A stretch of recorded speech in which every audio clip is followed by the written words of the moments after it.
Hey everyone. Tonight we crawl into the mud, into the cold, the fear, and the forgotten world of trench warfare. It's 1916. You're 19. You haven't bathed in weeks. Your boots are rotting on your feet. And the man next to you hasn't moved in hours. The trench smells of wet wool, blood, and something worse, resignation. Shells thunder in the distance. Lice crawl under your collar. And every dawn, a whistle tells you it's time to die. They called it going over the top. But most never made it 10 steps. This wasn't a war of glory.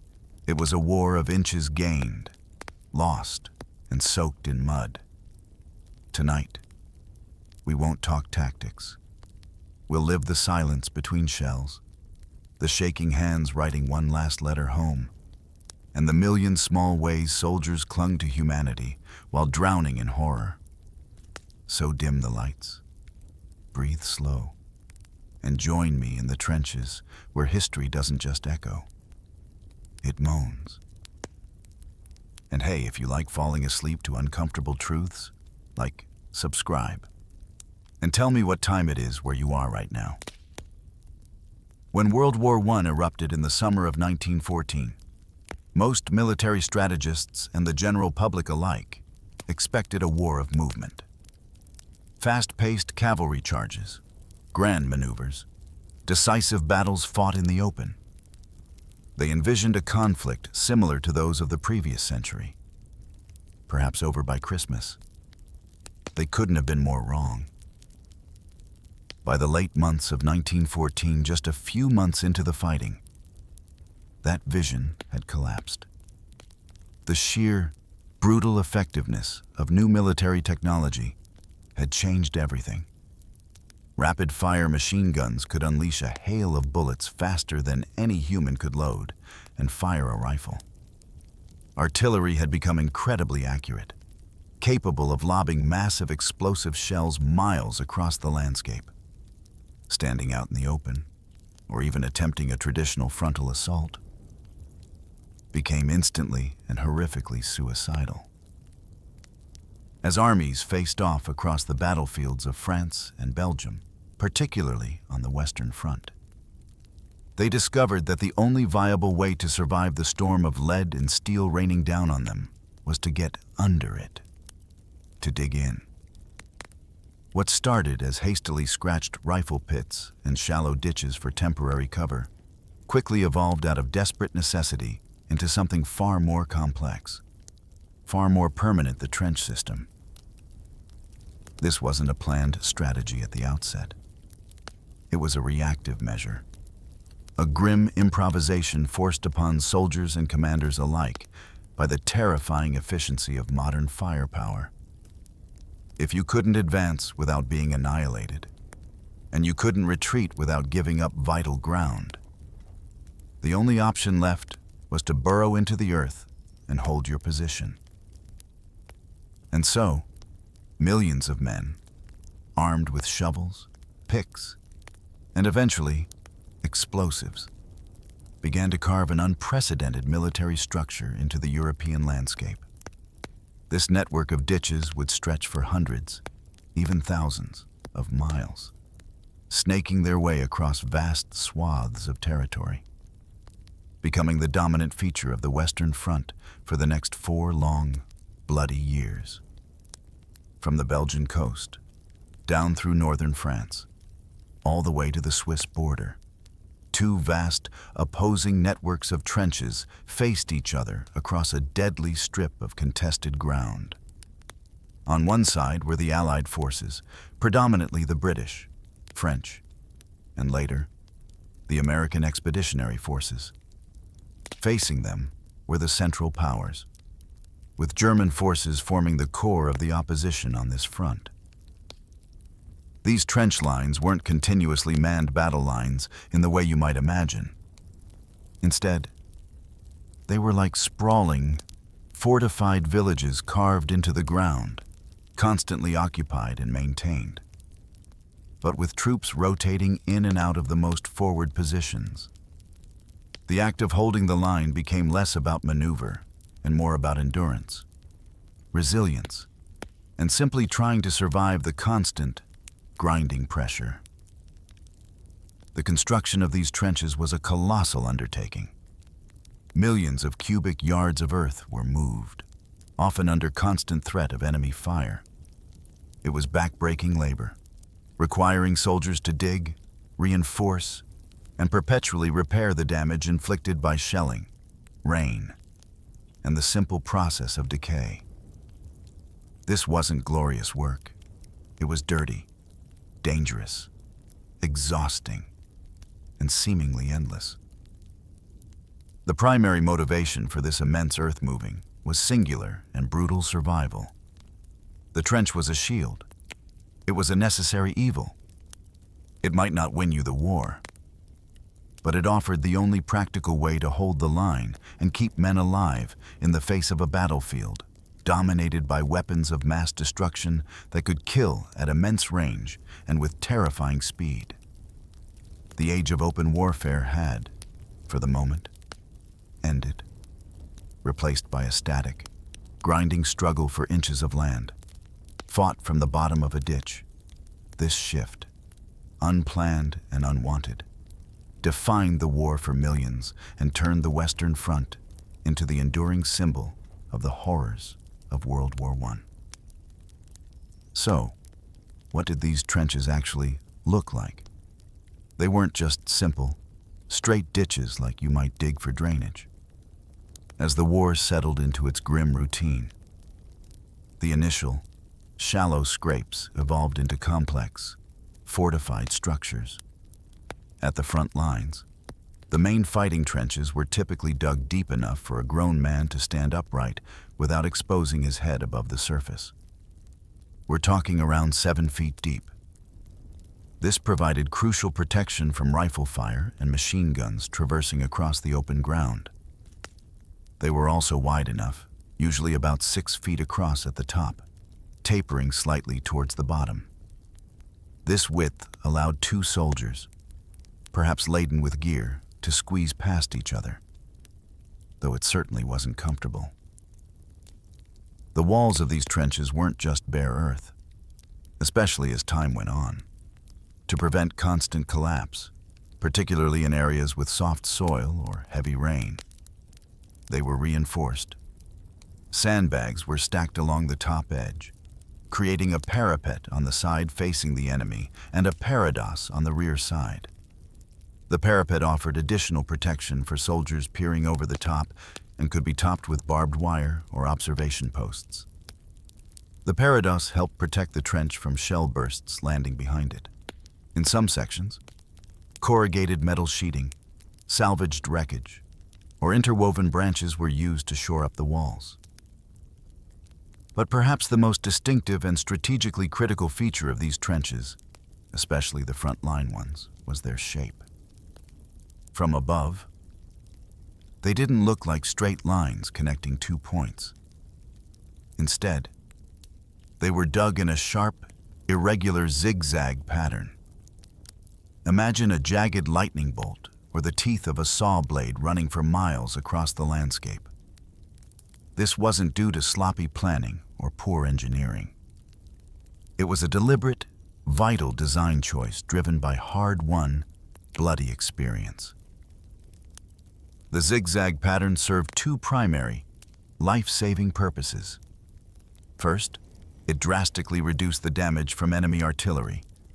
If a shell landed directly in a straight trench, the explosive force and deadly shrapnel would rip down the entire length of the ditch, potentially killing or wounding dozens of men in seconds. In a zigzag trench, however, the corners and bends acted as barriers. The blast wave and shrapnel would be largely contained within one short segment of the trench, perhaps 20 to 30 feet long, limiting the devastation to a much smaller area and fewer soldiers.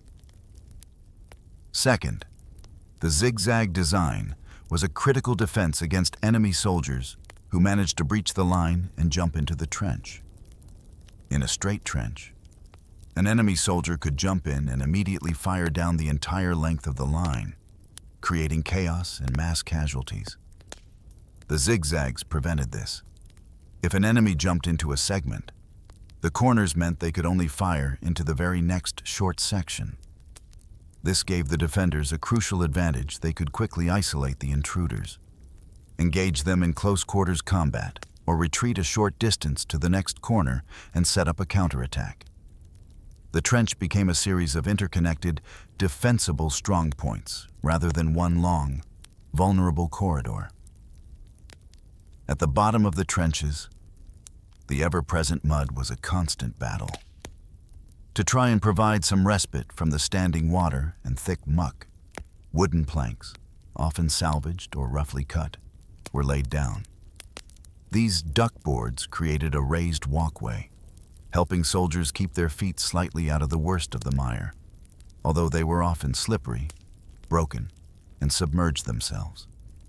Movement along the duckboards, especially at night or under fire, was treacherous, leading to countless falls into the muddy, water-filled trench bottom. Despite their crude appearance, these trenches represented a massive investment in time, labor, and lives. They were designed not for comfort, but for survival. Every foot dug, every sandbag placed, every zigzag angle calculated was a direct response to the horrifying reality of the modern battlefield. A testament to the desperate lengths men would go to find protection from the storm. The trench system wasn't just a single line of zigzag ditches. It was a complex, multi-layered network. A sprawling underground city designed to absorb attack, provide support, and allow for movement without exposing soldiers to the constant glare of enemy observation and fire. Think of it less like a wall and more like a deep, defensive web stretching miles back from the front. At the very edge of this web was the frontline trench. This was the sharp end, the part closest to the enemy, separated from their lines by the terrifying and desolate expanse of no man's land. The distance across no man's land could vary dramatically, from just a few dozen yards in some places to several hundred yards or more in others. The frontline trench was where the danger was most immediate and constant. It was here that soldiers manned the firing steps, elevated platforms dug into the trench wall, allowing them to look out over the parapet, observe enemy activity through periscopes, or fire their rifles. It was also the launching point for assaults, the place where men would climb out of the relative safety of the trench and charge into the maelstrom of no man's land. Life in the front line was a constant state of high alert, punctuated by terrifying bursts of violence and long stretches of nerve-wracking tension. Located anywhere from a few hundred yards to perhaps half a mile or more behind the front line was the support trench. This layer served multiple purposes. It provided fire support for the front line during an attack, with machine gun nests and riflemen positioned to cover the forward positions. It also acted as a potential fallback position if the front line was breached. Crucially, it housed soldiers who were on short-term rotation out of the front line, offering a slight, though still dangerous, respite from the absolute immediacy of the forward positions. While not as constantly exposed as the front line, the support trench was still well within range of enemy artillery and subject to bombardment. Further back still, potentially a mile or two from the front, was the reserve trench. This was the deepest layer of the forward defense system. Troops here were technically resting or gathering before being moved forward. Larger numbers of soldiers could be housed here when not actively needed in the more exposed areas. While significantly safer than the front line or support trench, the reserve trench was still vulnerable to long-range artillery bombardment and offered little comfort compared to life completely behind the lines. Conditions were still basic, damp, and far from any sense of security or normalcy.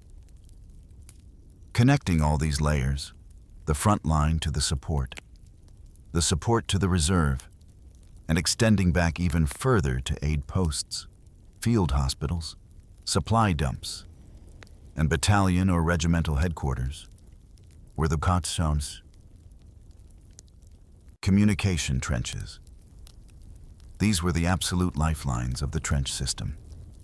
Imagine a maze of tunnels, often just as deep and wide as the main trenches, winding their way back through the battle zone. Their purpose was simple but vital to allow the movement of men, supplies, ammunition, wounded soldiers, and information back and forth without exposing people above ground to enemy fire. Before communication trenches were fully developed, soldiers moving between positions or carrying supplies had to run across the open ground behind the lines. A suicidal dash under constant observation and fire. Communication trenches eliminated this risk of direct observation, but they were far from safe. Movement through them was slow and arduous, a shuffling, stumbling journey through the narrow, muddy passages. They were just as vulnerable to shelling as the front lines. A direct hit on a communication trench could kill or bury everyone inside. They were prone to flooding, collapse, and were often choked with traffic moving in both directions. These communication trenches were also where much of the mundane but essential work of the war happened out of sight. Supplies were hauled forward, often by hand. Wounded men were carried back on stretchers, a difficult and painful process through the narrow turns and slippery conditions. Reinforcements shuffled forward to the front line, their fear mounting with every step closer to the sharp end. Messengers relayed orders and reports. The layered trench system, with its interconnected communication trenches, represented a massive, subterranean world. It was a highly engineered defense, designed to absorb the shock of modern warfare and allow armies to maintain positions in the face of overwhelming firepower. But it was also a physically and psychologically demanding environment in itself. A place where even the act of moving from one point to another was a struggle against the elements and the ever-present threat of destruction. This complex web was the cage that held the soldiers of the Western Front captive for years. While the threat from the enemy opposite was constant and terrifying, life in the trenches meant fighting another, equally relentless enemy, the environment itself. The ground that offered protection from bullets and shells also slowly, inexorably, tried to consume the men who occupied it. Step down into a trench, and after the smell, the first thing that hit you was the physical reality of the ground. Mud. It wasn't just dirt. It was a living, breathing, viscous entity that permeated everything. It clung to uniforms, clogged rifles, coated hands and faces, and made every step a grueling effort. Movement became exhausting, each footstep pulling against the thick, sucking mire. And then there was the water. The Western Front was notorious for its high water table and frequent rain. Trenches, being ditches dug into the ground, became instant drainage systems. When it rained, or when the water table rose, the trenches flooded. Sometimes it was just ankle deep, but often it was knee deep, or even chest deep in the worst sections. Imagine standing for hours, days even, with your feet and lower legs submerged in freezing, contaminated water. This wasn't clean water. It was a vile soup of mud, rainwater, human waste from improvised latrines, and the gruesome remnants of decay. There was rarely anywhere truly dry to rest. Sleeping often meant huddling in damp dugouts carved into the trench walls, or simply slumping against a muddy side, often with water swirling around your feet or lower legs. This constant exposure to cold, wet, utterly unsanitary conditions was the perfect breeding ground for suffering. One of the most infamous and debilitating afflictions of trench life was trench foot. This wasn't merely discomfort or cold feet. It was a severe medical condition caused by prolonged exposure to moisture and cold temperatures, often exacerbated by restricted circulation from tight boots. The process was horrifyingly simple and brutal. The constant dampness and cold caused blood vessels in the feet to constrict, limiting blood flow. Tissues began to break down. The foot would swell, become numb, turn a ghastly blue or purple color, and develop open sores and blisters. Soldiers often lost all sensation in their feet initially, only realizing the extent of the damage later. If left untreated, and in the chaos and understaffing of the front line, treatment was often delayed or impossible. Trench foot could progress rapidly. Infection was common, and the lack of circulation could lead to gangrene, where the tissue literally died and began to rot. At this point, amputation was the only option to save the soldier's life and prevent the gangrene from spreading. Many men lost toes, feet, or even their entire lower legs to this insidious condition. The pain, when circulation eventually returned to the damaged tissue, was often described as agonizing, a searing, burning torment. The scale of trench foot was immense. The British Army alone recorded approximately 75,000 cases of trench foot among its soldiers during the war. It became such a critical problem that the military implemented mandatory, daily foot inspections. Soldiers were paired up, responsible for checking their partner's feet, massaging them vigorously to try and restore circulation, and applying any available treatment like whale oil or other fats to create a rudimentary barrier against the moisture. These inspections, carried out daily in the mud and the cold, were a grim ritual, a constant reminder of the environment's insidious power. Even today, the principle behind trench foot is understood. While not as severe as the wartime conditions, reports occasionally surface of individuals developing similar symptoms after prolonged exposure to cold, wet environments, such as spending days in the muddy, waterlogged fields of outdoor music festivals. These modern, comparatively minor cases offer a stark echo of the relentless physical assault that the environment of the trenches waged on the soldiers' bodies. The mud and water were not just an inconvenience, they were active agents of decay, relentlessly wearing down the men and marking them, sometimes permanently, with the physical scars of this earthen prison. Beyond the mud and the cold, the trenches were a giant, unsanitary petri dish, a perfect breeding ground for disease and parasites.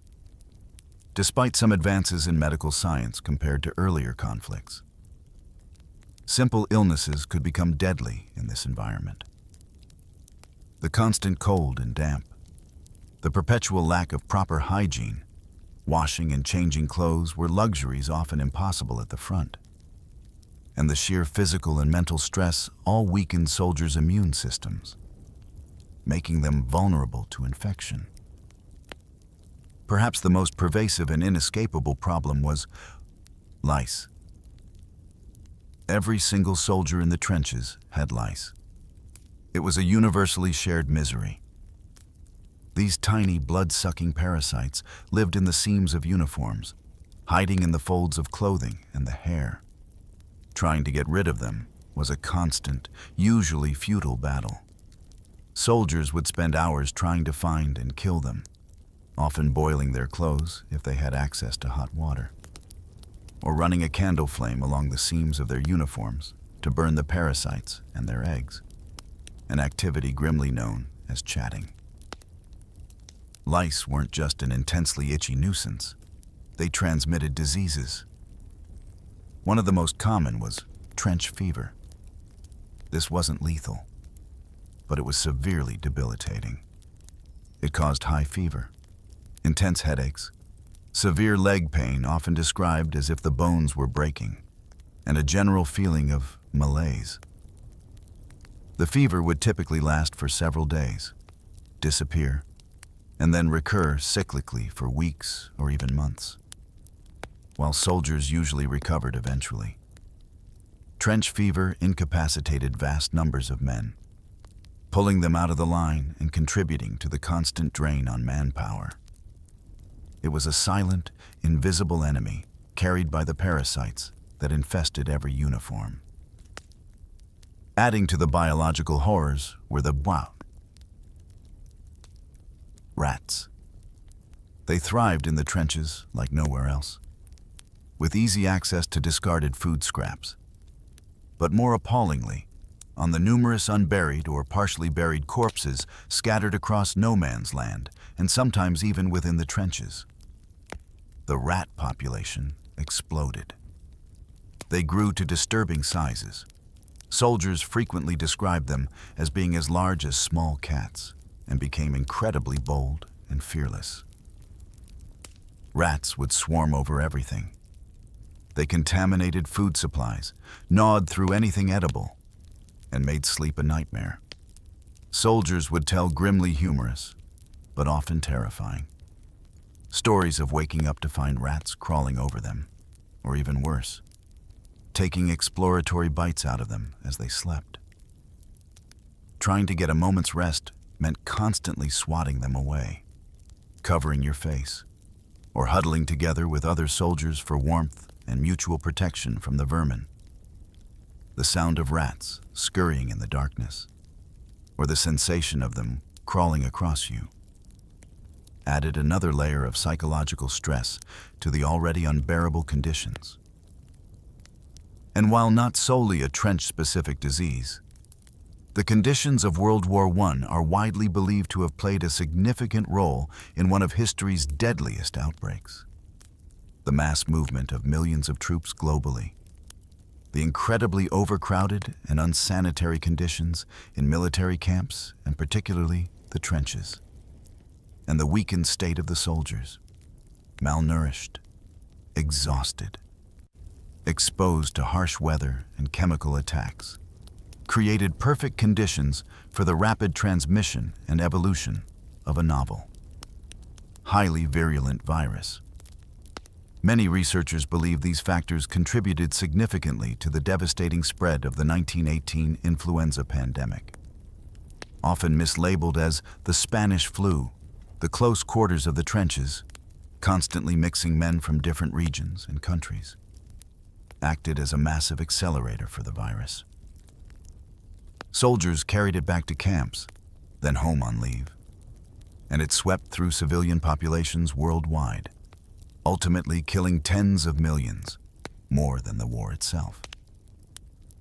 So, while the physical threats from the enemy were immediate and terrifying, the biological enemies in the trenches waged a constant, slow war of attrition.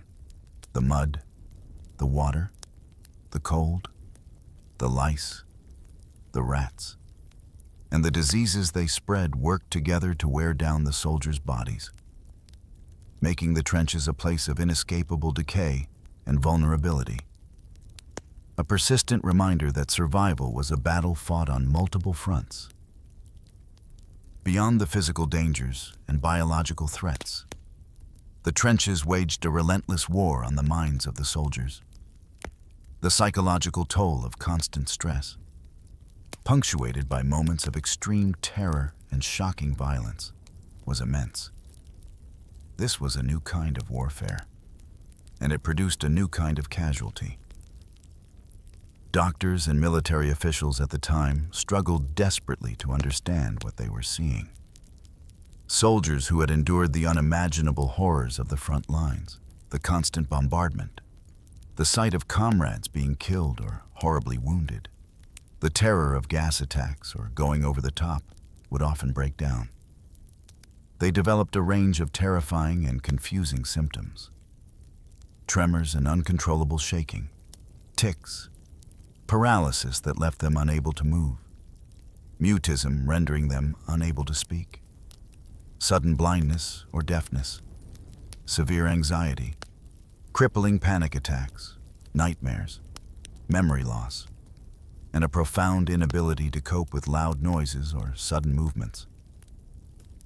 At first, military doctors sometimes attributed these symptoms to physical injury, particularly from the concussion of shell blasts damaging the brain. They coined terms like shell shock or war neurosis. They didn't yet have the framework we do today to understand the profound impact of severe trauma on the human psyche. We now recognize these symptoms as clear manifestations of post-traumatic stress disorder, or PTSD. But in 1916, this understanding was tragically absent. Soldiers suffering from shell shock were often sent to special hospitals or convalescent homes away from the front. But effective treatment was rudimentary at best.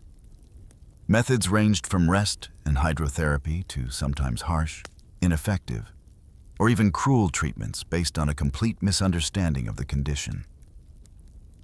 But perhaps the most devastating consequence of this lack of understanding was the prevailing military attitude that often viewed shell shock not as a legitimate wound, but as a sign of cowardice or malingering. Soldiers unable to function under fire, unable to follow orders because their minds were broken by the strain, were sometimes accused of desertion or cowardice, unable to articulate the torment they were experiencing, appearing outwardly sound to officers who didn't comprehend the invisible wounds. Hundreds of men faced military trials. The injustice was horrific. Records tragically show the brutal reality of this. For example, 266 British soldiers were executed by their own army during World War I, primarily for desertion. Another 18 were executed for cowardice, 7 for quitting a post, 5 for disobedience, and 2 for casting away arms. Many of these acts were almost certainly direct results of debilitating shell shock. These men were shot by their own side, not because they were malicious or disloyal, but because the command structure of the time simply did not grasp the concept of a mind shattered by trauma. It is a dark and poignant stain on the history of the war, a stark reminder of the invisible casualties. Counterintuitively, alongside the moments of intense terror, life in the trenches was also defined by long, excruciating periods of boredom. You might think that being constantly under threat would eliminate boredom, but the reality was days, sometimes weeks, of waiting for orders, waiting for an attack, waiting for a shell to land, waiting for darkness, waiting for relief from the line, waiting for the war to end. Soldiers weren't typically expected to stay in the absolute front-line trenches 24 hours a day, 7 days a week, for months on end. There was a system of rotation. Troops would cycle between the front line, the support trenches, the reserve areas further back, and periods of what was optimistically called rest, even further behind the lines. A common rotation might see a unit spend anywhere from 1 to perhaps 7 days in the forward trenches before being pulled back. This was intended, in part, to manage stress and prevent complete psychological breakdown. However, rest was often a relative term. Regiments were frequently understaffed and needed every available man.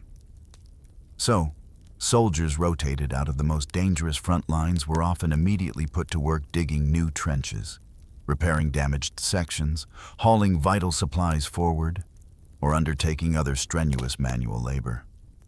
True, restful time away from the constant grime, danger, and discomfort was rare indeed. The paradox of intense danger coupled with oppressive boredom was profoundly taxing. Military command recognized that idle hands and minds in such grim conditions could lead to low morale, disciplinary issues, and despair.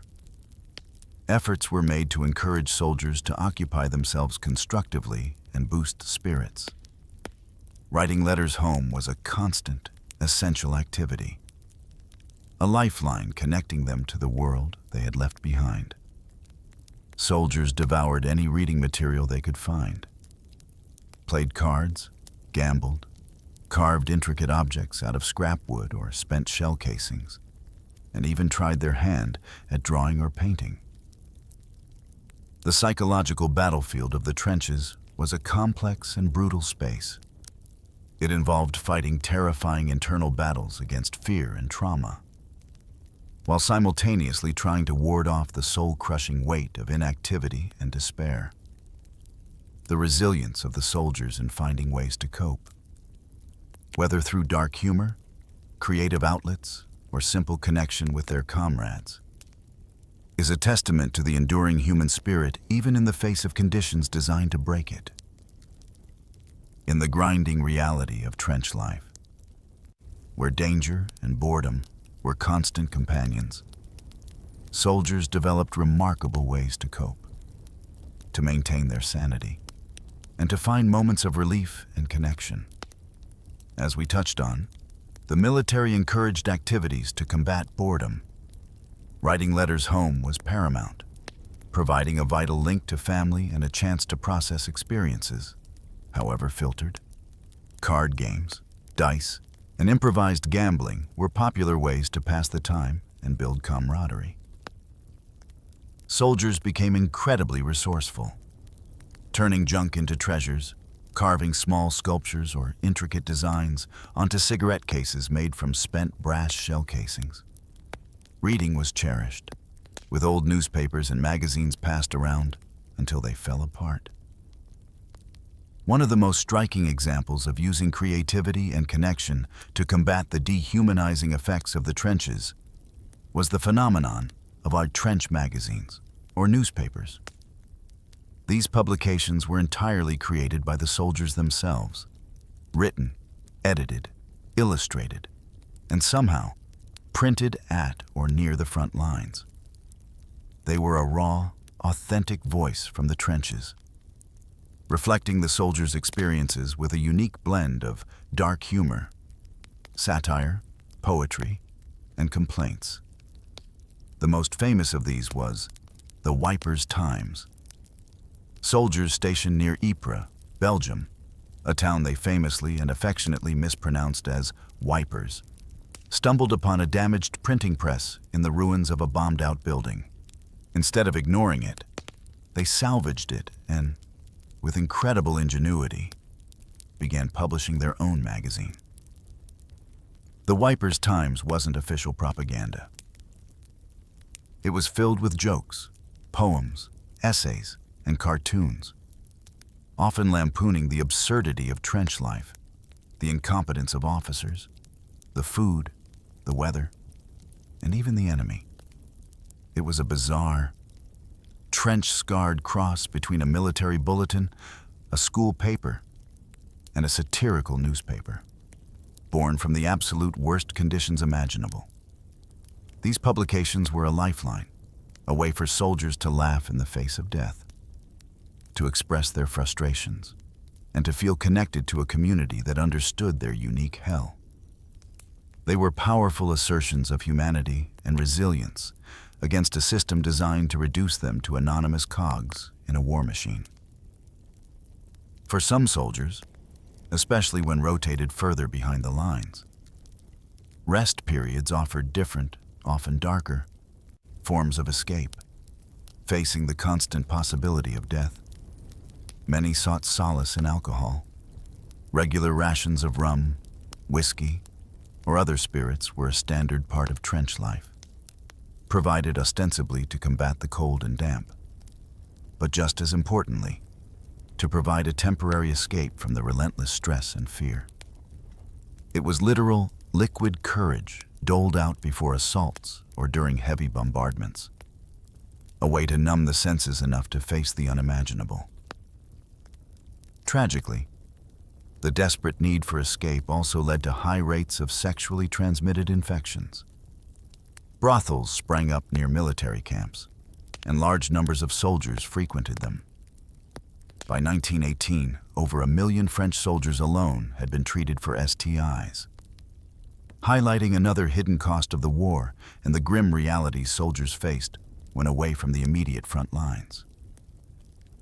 But amidst the grimness, there were extraordinary moments that showcased the enduring capacity for humanity to break through. Even in the most brutal circumstances, none is more famous than the Christmas Truce of 1914. Just months into the war, before the trench lines had fully solidified into their permanent, hostile form along certain sections of the Western Front, something incredible happened on Christmas Eve. Soldiers from opposing trenches, primarily British and German, but also some French sections, began tentatively calling out to each other across no man's land.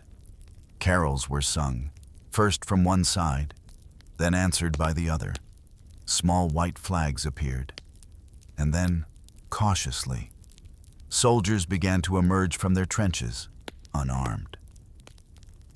In that frozen, deadly wasteland, enemies met. They shook hands, exchanged small gifts, cigarettes, chocolate, buttons from uniforms, scraps of food. They showed each other pictures of their families. They helped one another retrieve the bodies of fallen comrades lying in no man's land, giving them proper burials. In several places, makeshift football games broke out. Soldiers kicking improvised balls in the very ground they had been trying to kill each other over just hours before. It was a surreal, breathtaking pause. A spontaneous, collective decision by the men on the ground to acknowledge each other's shared humanity for one sacred night. Tragically, this extraordinary display of goodwill did not last. High command on both sides, horrified by this unauthorized fraternization, quickly issued stern orders forbidding future truces and mandating a return to hostilities, while smaller, localized pauses sometimes occurred in subsequent years, often just to collect the dead. They never reached the widespread, spontaneous scale of 1914. The Christmas Truce remains a powerful, almost mythical reminder that even in the depths of man-made hell, the shared human spirit, the desire for peace and connection, can momentarily overcome the animosity of war. These moments of connection, whether through shared humor in a trench magazine or a handshake with the enemy on Christmas Day, were vital glimmers of light in an otherwise overwhelming darkness. While disease, exposure, and psychological stress wore soldiers down relentlessly, the most immediate and terrifying threat in the trenches came from the enemy's weapons. The technology of killing had advanced exponentially since earlier wars, and the trench soldier was directly in the path of this evolution. Artillery was the undisputed king of the battlefield in World War I. Massive guns, sometimes positioned miles behind the front lines, could hurl high explosive shells onto enemy positions with frightening accuracy. The sound of incoming artillery became a constant, nerve-wracking feature of trench life, a distant whistle or scream rapidly growing into a deafening roar before impact. A direct hit could obliterate a section of trench, burying men alive or tearing them apart with jagged shrapnel and the sheer force of the blast wave. Even near misses were devastating, collapsing dugouts, causing trench walls to cave in, and scattering deadly fragments over a wide area. Shelling was relentless, often indiscriminate, and could turn a moment of relative quiet into instant carnage and chaos. If artillery reshaped the landscape, the Consum machine gun redefined infantry combat. Positions protected by just one or two well-placed machine guns could unleash a stream of bullets. mowing down hundreds, even thousands, of charging soldiers in minutes. The rapid mechanical stutter of a machine gun became the horrifying soundtrack to failed assaults across no man's land.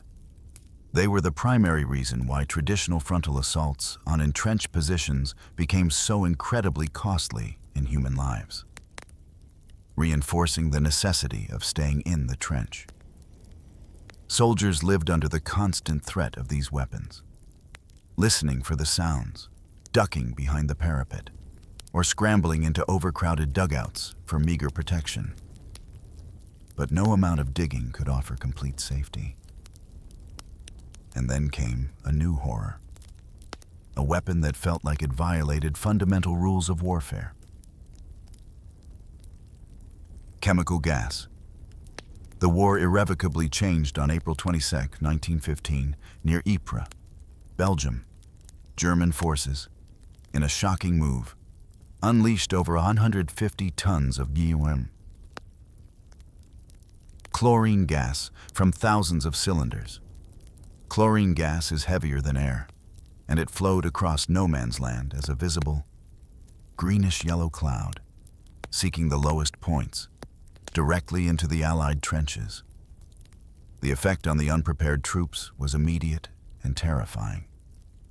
Chlorine gas attacks the respiratory system, causing burning in the throat and chest, uncontrollable coughing, vomiting, and ultimately, asphyxiation as the lungs filled with fluid. Death was often agonizing, a slow drowning from the inside out. This wasn't a weapon that killed with a quick bang. It was insidious, silent until it reached you, and its effectiveness utterly dependent on the unpredictable factor of the wind. Soldiers lived in dread of the breeze shifting towards their lines. Early defenses were crude. Soldiers were initially told to hold urine-soaked rags over their faces, as the ammonia could offer some limited neutralization of chlorine. This was quickly superseded by the rapid development and deployment of increasingly effective gas masks. The gas mask became a vital, ever-present piece of every soldier's equipment, carried everywhere and donned within seconds of a gas alarm or the sight of an approaching cloud. But even with masks, gas was terrifying. Phosgene gas, introduced later, was colorless and almost odorless, making it far harder to detect until symptoms began hours later, often after the soldier had breathed in a fatal dose. Mustard gas. First used in 1917, wasn't always immediately lethal, but caused horrific, slow-healing blisters on the skin, eyes, and respiratory tract, incapacitating and causing immense suffering for weeks or months. The use of chemical weapons quickly escalated on all sides. The United States, which entered the war in 1917, also developed and deployed its own chemical arsenal. Even future President Harry S. Truman, then a captain commanding a U.S. field artillery battery, was involved in units that fired poison gas shells against German positions in 1918. By the end of the war, approximately 100,000 tons of chemical agents had been unleashed on the battlefields. This resulted in an estimated 500,000 troops injured and nearly 30,000 killed across all sides, including around 2,000 American soldiers. Gas attacks added a new, profound layer of psychological terror. It wasn't just about dodging visible projectiles. It was about being constantly vigilant against an invisible, creeping threat that could seep into dugouts, linger in low-lying areas, and inflict a slow, agonizing death or blinding, painful injury. The call, "Gas, gas, gas," became one of the most feared sounds of the front, sending men scrambling to pull on masks in seconds, knowing that a poor seal, a damaged filter, or a single breath taken too soon could be fatal.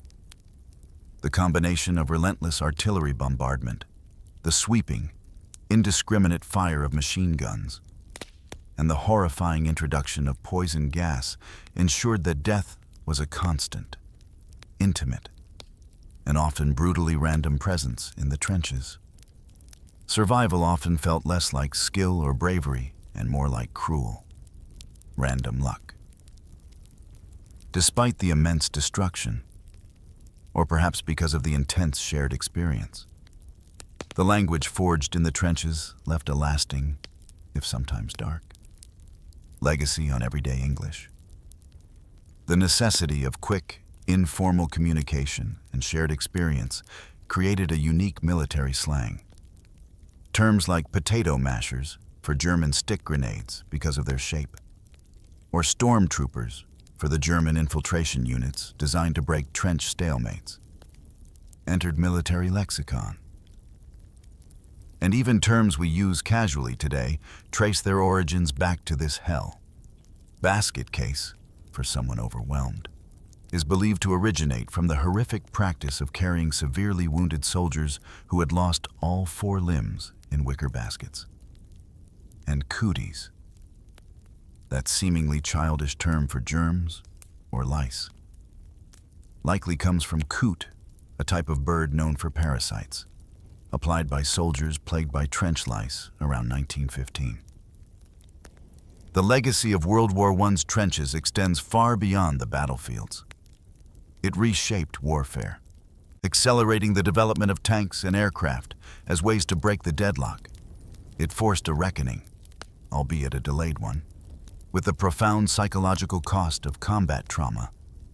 It left an indelible mark on the landscapes of Europe, where shell holes and the faint outlines of old trench lines can still be seen.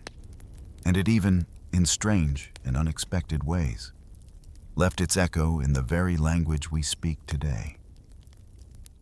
The life of a trench soldier in World War I was an experience of unparalleled hardship, fear, and resilience.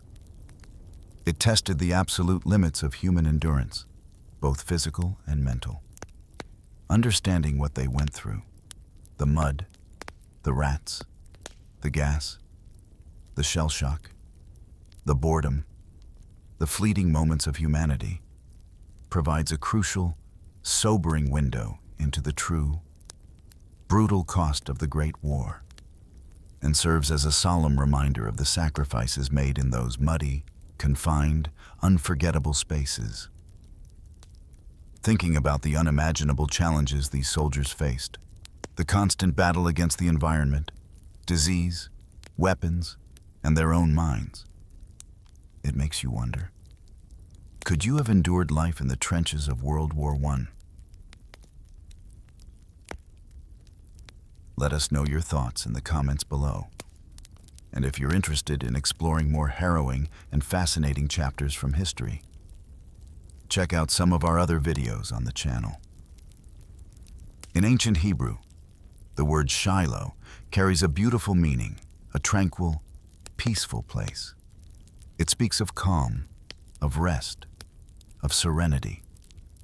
Yet, chillingly, it is also the name of a small, unassuming church in southwestern Tennessee. And around this church, in the spring of 1862, the word Shiloh would become synonymous not with peace, but with unparalleled carnage. Here, on the banks of the Tennessee River, the American Civil War would unleash a level of violence, a scale of bloodletting, that would shock a nation already grappling with the horrors of conflict. This wasn't just a battle. It was the first great bloodbath of the war, a grim harbinger of the industrial-scale slaughter yet to come. For the young soldiers on both sides, fresh-faced and perhaps still holding romantic notions of glory, Shiloh would be a brutal awakening, a descent into a hellscape they could never have imagined. Early in 1862, the Confederate States of America found themselves reeling. A series of crushing defeats had seen them lose critical ground. The strategically vital border states had slipped further from their grasp. More painfully, Large swathes of Middle Tennessee, including key cities and infrastructure, had fallen into Union hands. It seemed the federal war machine in the West, fueled by industrial might and growing numbers, was inexorably advancing, poised to carve the Confederacy in two. Morale was tested, and questions arose about the leadership guiding the Confederate armies in this vast, complex theater of war. But the Confederate armies in the West were far from broken. They possessed determined leaders, tenacious soldiers, and a strategic depth that allowed them to absorb blows and prepare counterpunches. Throughout 1862, these forces would launch a series of bold, often desperate, counteroffensives. These actions successfully stalled the Union's rapid advance, injecting moments of hope into the Confederate cause. However, these gains proved fleeting, temporary reprieves in a grinding conflict. By the close of 1862, despite their efforts, the Union had managed to regain the strategic initiative across the Western theater, setting the stage for decisive confrontations. In this exploration of the brutal war that tore the American nation apart, we will delve into the dramatic, often chaotic, and incredibly costly battles that unfolded at Shiloh. The strategic chess match around Corinth, Mississippi, and the brutal slugfest at Stones River, Tennessee. These battles defined the struggle for the heartland and showcased the evolving, brutal nature of warfare in the 19th century. Our story begins in the heart of the Confederacy's Western Command, centered around General Albert Sidney Johnston. Johnston was a soldier of considerable reputation, a veteran of earlier conflicts, and considered by many, including Confederate President Jefferson Davis, to be the finest military mind the South possessed. Yet, by early 1862, Johnston found himself under immense, almost unbearable pressure. The string of recent defeats, particularly the loss of Forts Henry and Donelson, had not only come at the hands of the advancing Union armies, but had also ignited a firestorm of criticism from within the Confederacy's own political ranks. Johnston's command, the Department of Mississippi, was a vast, sprawling territory, encompassing multiple states and stretching across hundreds of miles. This was a theater of operations many times larger than the more famous Department of Virginia, commanded by General Joseph E. Johnston.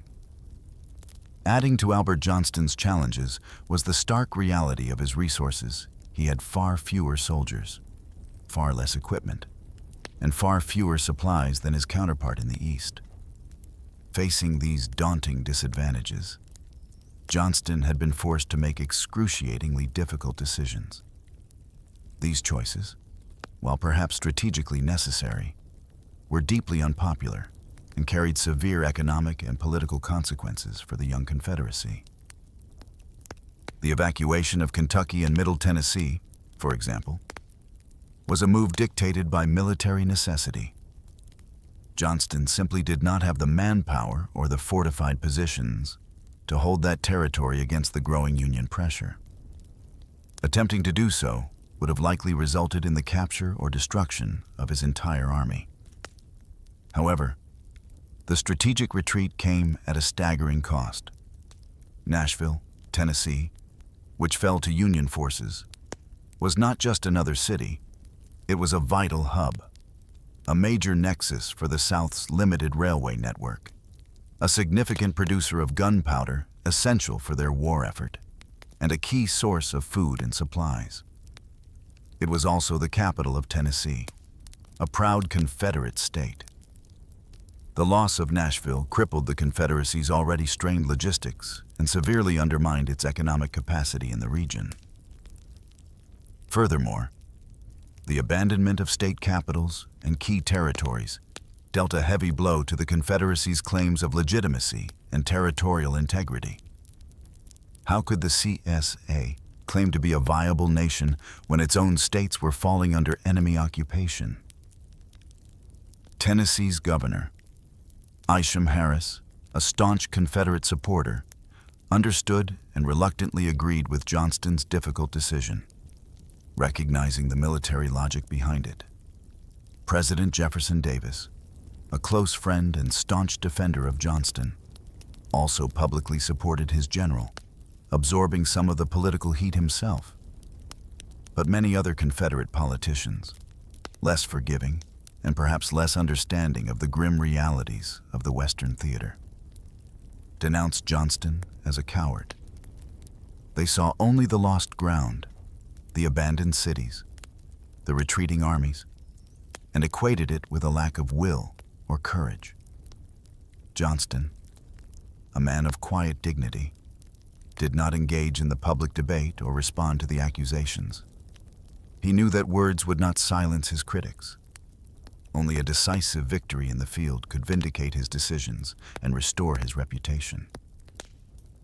However, the prospects for such a victory seemed dismal. Johnston had managed to consolidate his forces around Corinth, Mississippi. Corinth was a small town, but possessed immense strategic value.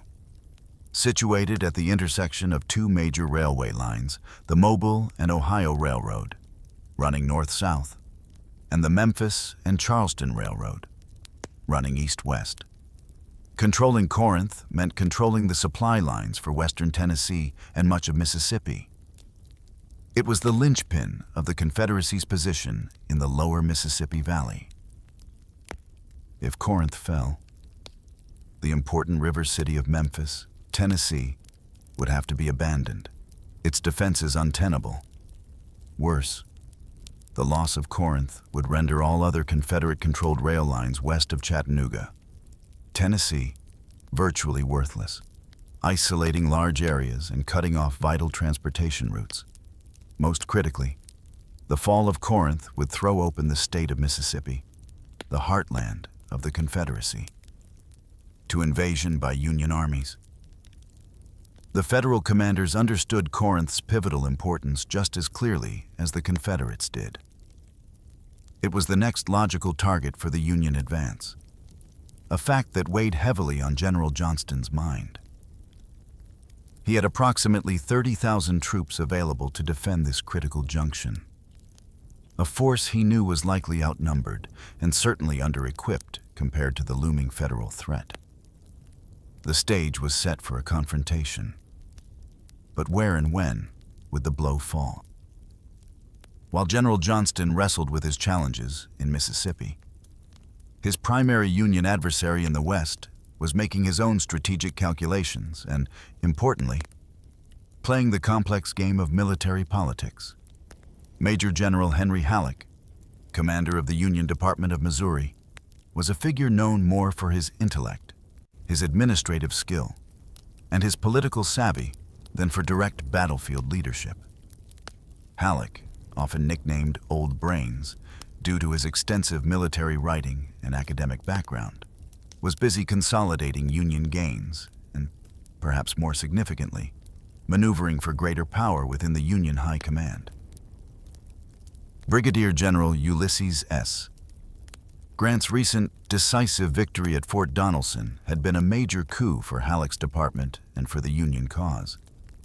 But Halleck, ever the calculating mind, immediately recognized Grant for what he was: a valuable asset on the battlefield, but also a potential threat to his own ambitions. Grant possessed undeniable field command skills, a rare quality the Union Army desperately needed. He was aggressive, determined, and seemed to understand the brutal mechanics of war.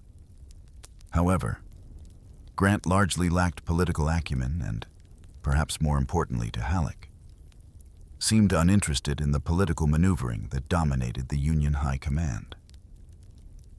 Halleck, on the other hand, had never actually led troops in combat, but possessed considerable political savvy and ambition. He understood the corridors of power in Washington, D.C., and how to navigate them. He knew that President Lincoln primarily valued generals who could fight and win, while Grant, seemingly oblivious to political games, didn't fully grasp the intricate dance of influence and patronage required for advancement in the nation's capital. Seizing the opportunity, Halleck moved to advance his own career while simultaneously attempting to keep Grant, his most successful subordinate, firmly under his control. Halleck played the political game expertly. He recommended Grant and several other successful subordinates for promotion, demonstrating his support for competence within his command. Simultaneously, he argued to Washington that he, as the most senior general outside the immediate vicinity of the capital, should be given command of all Union armies operating in the Western Theater, a vast area spanning from Kansas to Ohio. This would make him the undisputed authority over Grant, Buell, and others. However, President Lincoln, focusing on demonstrated success in the field, opted only to promote Grant to Major General. Shortly after his promotion, Grant traveled to Nashville, then under Union control, to confer with the commander of the Department of the Ohio, Major General Don Carlos Buell. The purpose of this meeting was to discuss a potential joint attack on the Confederate stronghold of Corinth, Mississippi. From a strictly technical standpoint, Grant's journey to Nashville, outside the geographical boundaries of his immediate military district, could be interpreted as leaving his command without explicit authorization. While at worst, this was a marginally court-martialable offense. Halleck seized on this technicality. Using this as an excuse, Halleck suspended Grant from command. This move served multiple purposes for Halleck. It was a clear assertion of dominance, reminding Grant and everyone else who was in charge. However, historians now believe Halleck also had a more protective motive. At the time, rivals and critics, perhaps envious of Grant's sudden fame, had begun dredging up Grant's past issues with alcohol. Accusations of misconduct, including drunkenness and even looting, were being whispered and spreading through the press and military circles.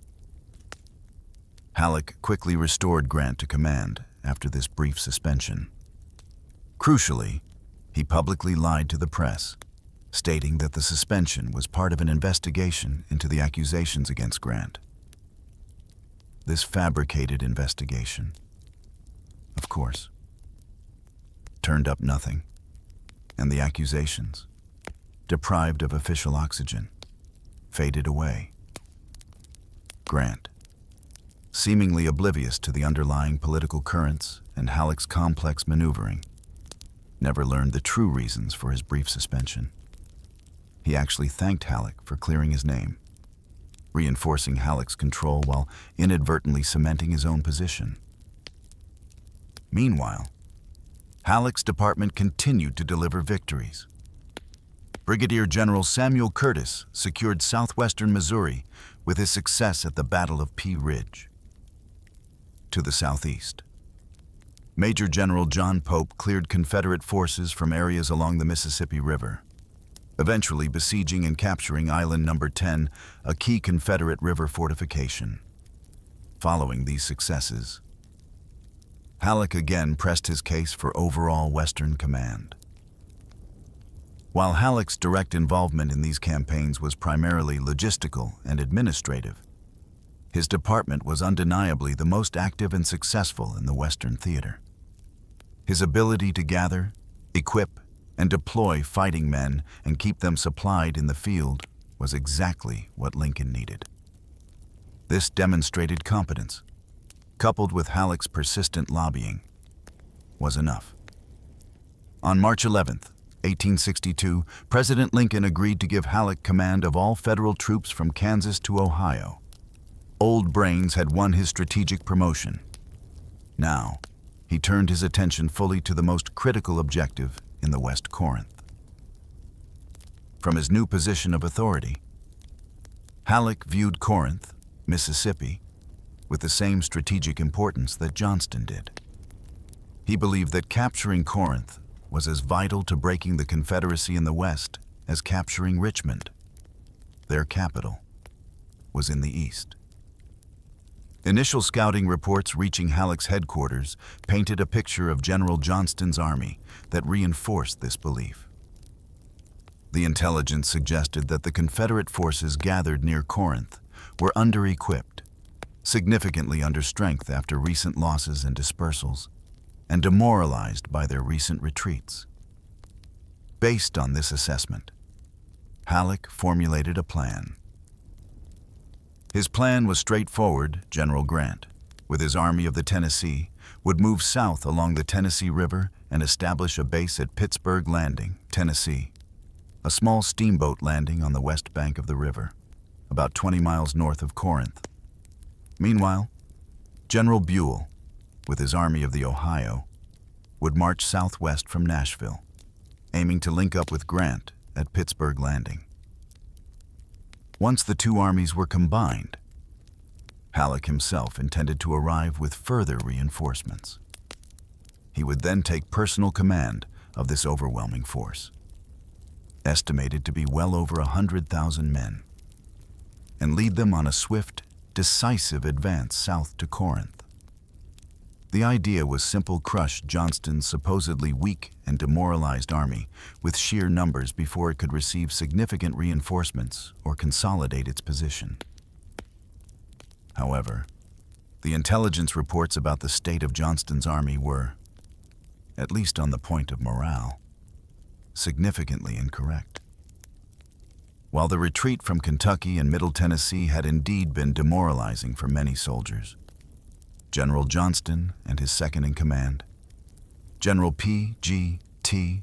Beauregard, a hero of Fort Sumter and the First Battle of Bull Run, had been working tirelessly to restore the Army's spirit. They were successfully bolstering morale through training, reorganization, and inspirational leadership, while also addressing the deficiencies in equipment and manpower as best they could. Reinforcements were arriving. General Braxton Bragg, a strict disciplinarian, brought approximately 15,000 veteran troops from coastal defenses to bolster the Army of Mississippi at Corinth. Plans were also in motion for General Earl Van Dorn and his Trans-Mississippi Army, still recovering and reassembling after the Battle of Pea Ridge, to join Johnston's forces, further increasing their numbers. By early April, however, the situation remained precarious for Johnston. It became clear that even if Van Dorn's army managed to make the difficult journey and join them in time, the combined federal force under Halleck would still greatly outnumber the Confederates. Furthermore, despite efforts, many of Johnston's men were still equipped with outdated weapons, lacking modern rifles and sufficient ammunition. This strategic imbalance forced a critical decision. Facing the prospect of being overwhelmed by Halleck's planned super army, General Beauregard advocated for a bold, aggressive move attack the Union Army at Pittsburgh Landing. Before Buell's forces could arrive and combine with Grant's. According to intelligence gathered by the keen eyes of Colonel Nathan Bedford Forrest's cavalry scouts, Buell's army was still some distance away, marching slowly from Nashville. Crucially, Forrest reported that Grant's camps at Pittsburgh Landing were unfortified, seemingly complacent. Beauregard argued that if they marched their combined force of approximately 45,000 men quickly and secretly the 20 miles north from Corinth, they could achieve strategic surprise. They could fall upon Grant's unsuspecting army of around 40,000 soldiers at Pittsburgh Landing and overwhelm them before Buell's reinforcing army of roughly 35,000 men reached the scene. In Beauregard's mind, known for his flair for the dramatic and romanticized notions of warfare, a successful, crushing victory at Pittsburgh Landing would not just scatter Grant's army. It would allow the Confederates to drive the shattered Federal forces all the way back north, perhaps even capturing Union supply depots and pushing them out of Tennessee entirely, potentially as far north as Bowling Green, Kentucky. General Johnston was skeptical of such grand predictions.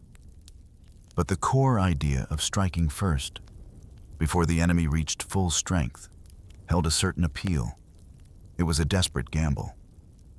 But compared to waiting passively to be crushed by a numerically superior foe, it seemed like the best, perhaps the only, viable option remaining. The order was given the Confederate Army of Mississippi would march north to Pittsburgh Landing and attack. On the Union side, General Grant's decision not to fortify his camps at Pittsburgh Landing would become a major point of controversy after the battle. Grant himself later explained his reasoning, rooted in his aggressive military philosophy. He wasn't concerned with what the Confederates might do to him.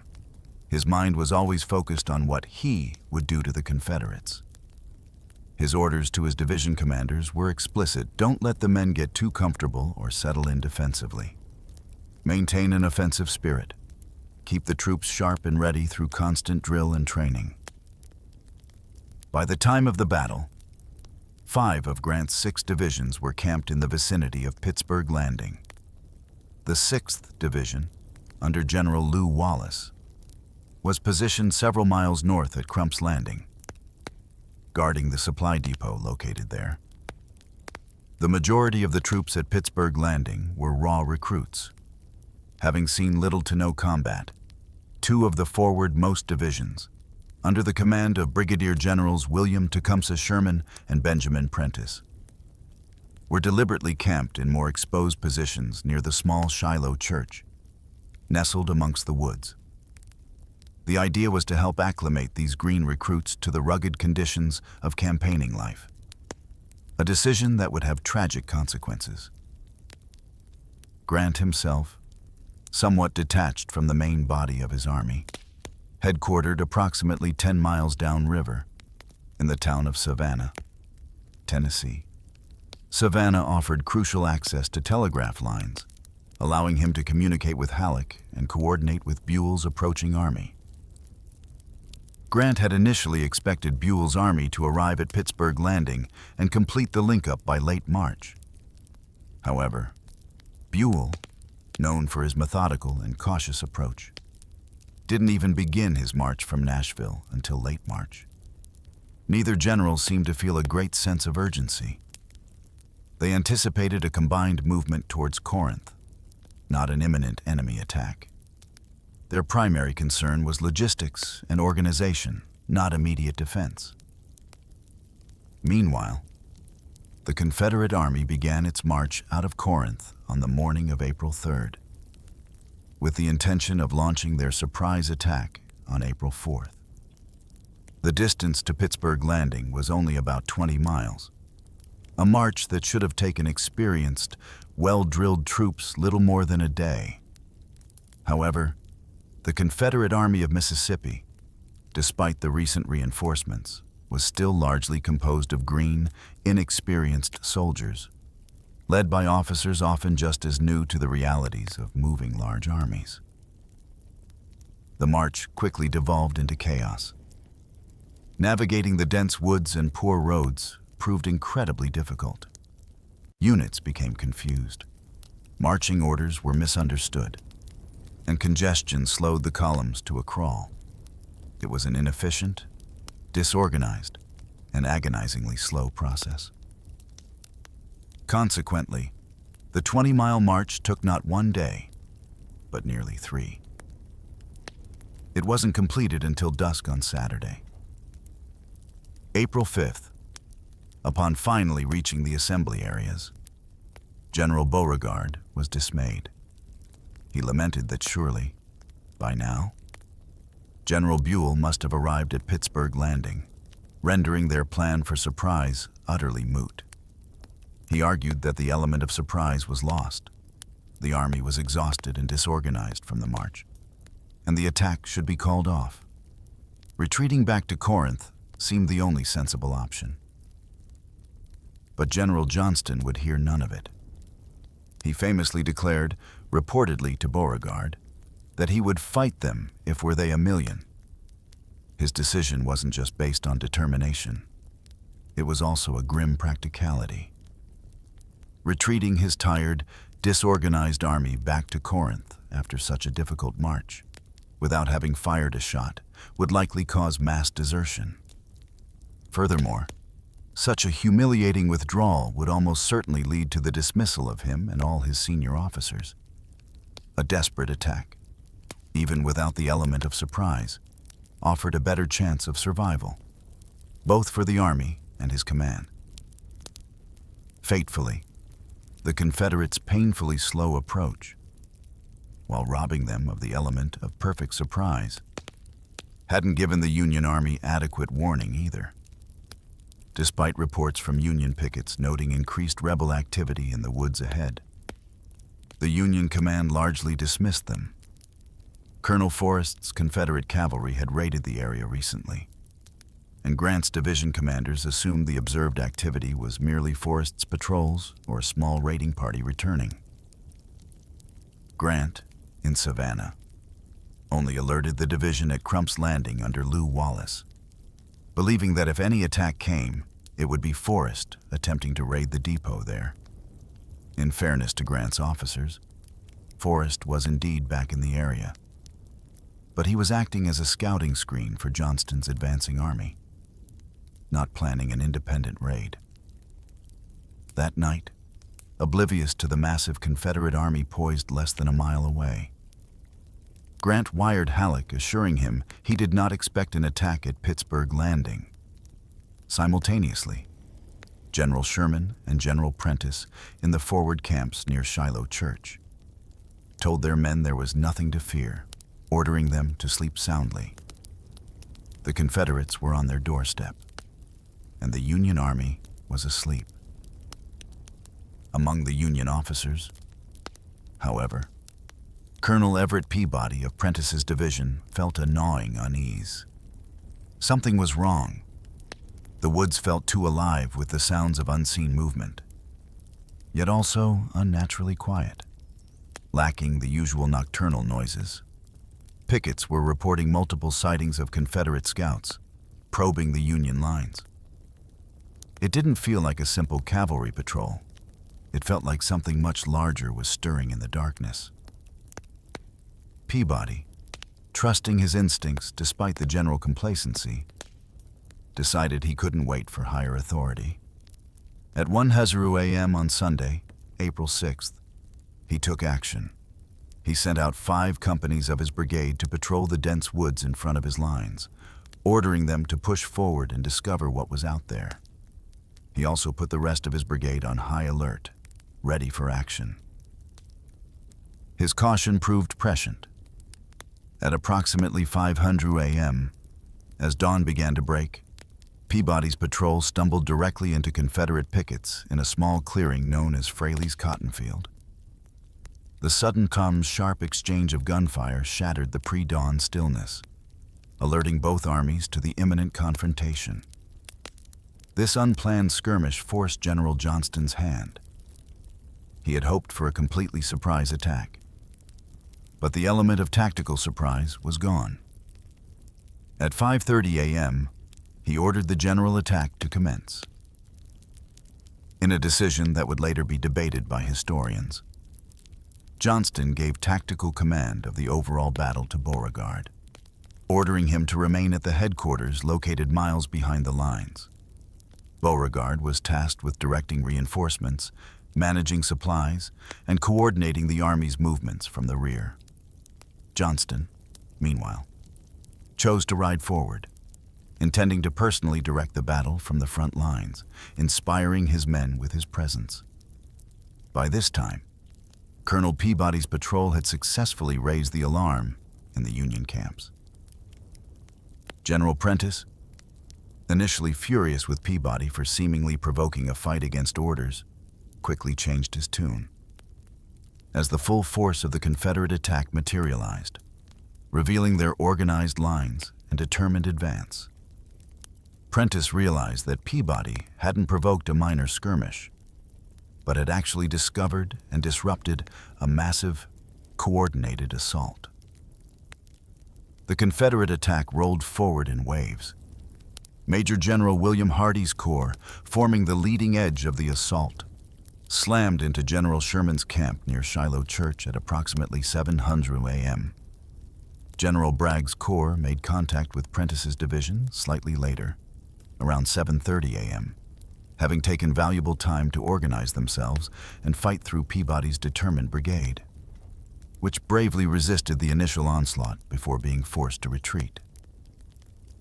General Sherman, initially dismissing the reports as mere skirmishing, didn't fully grasp the magnitude of the attack until bullets began whistling past his head, one even grazing his hand, and his orderly standing nearby was struck down and killed.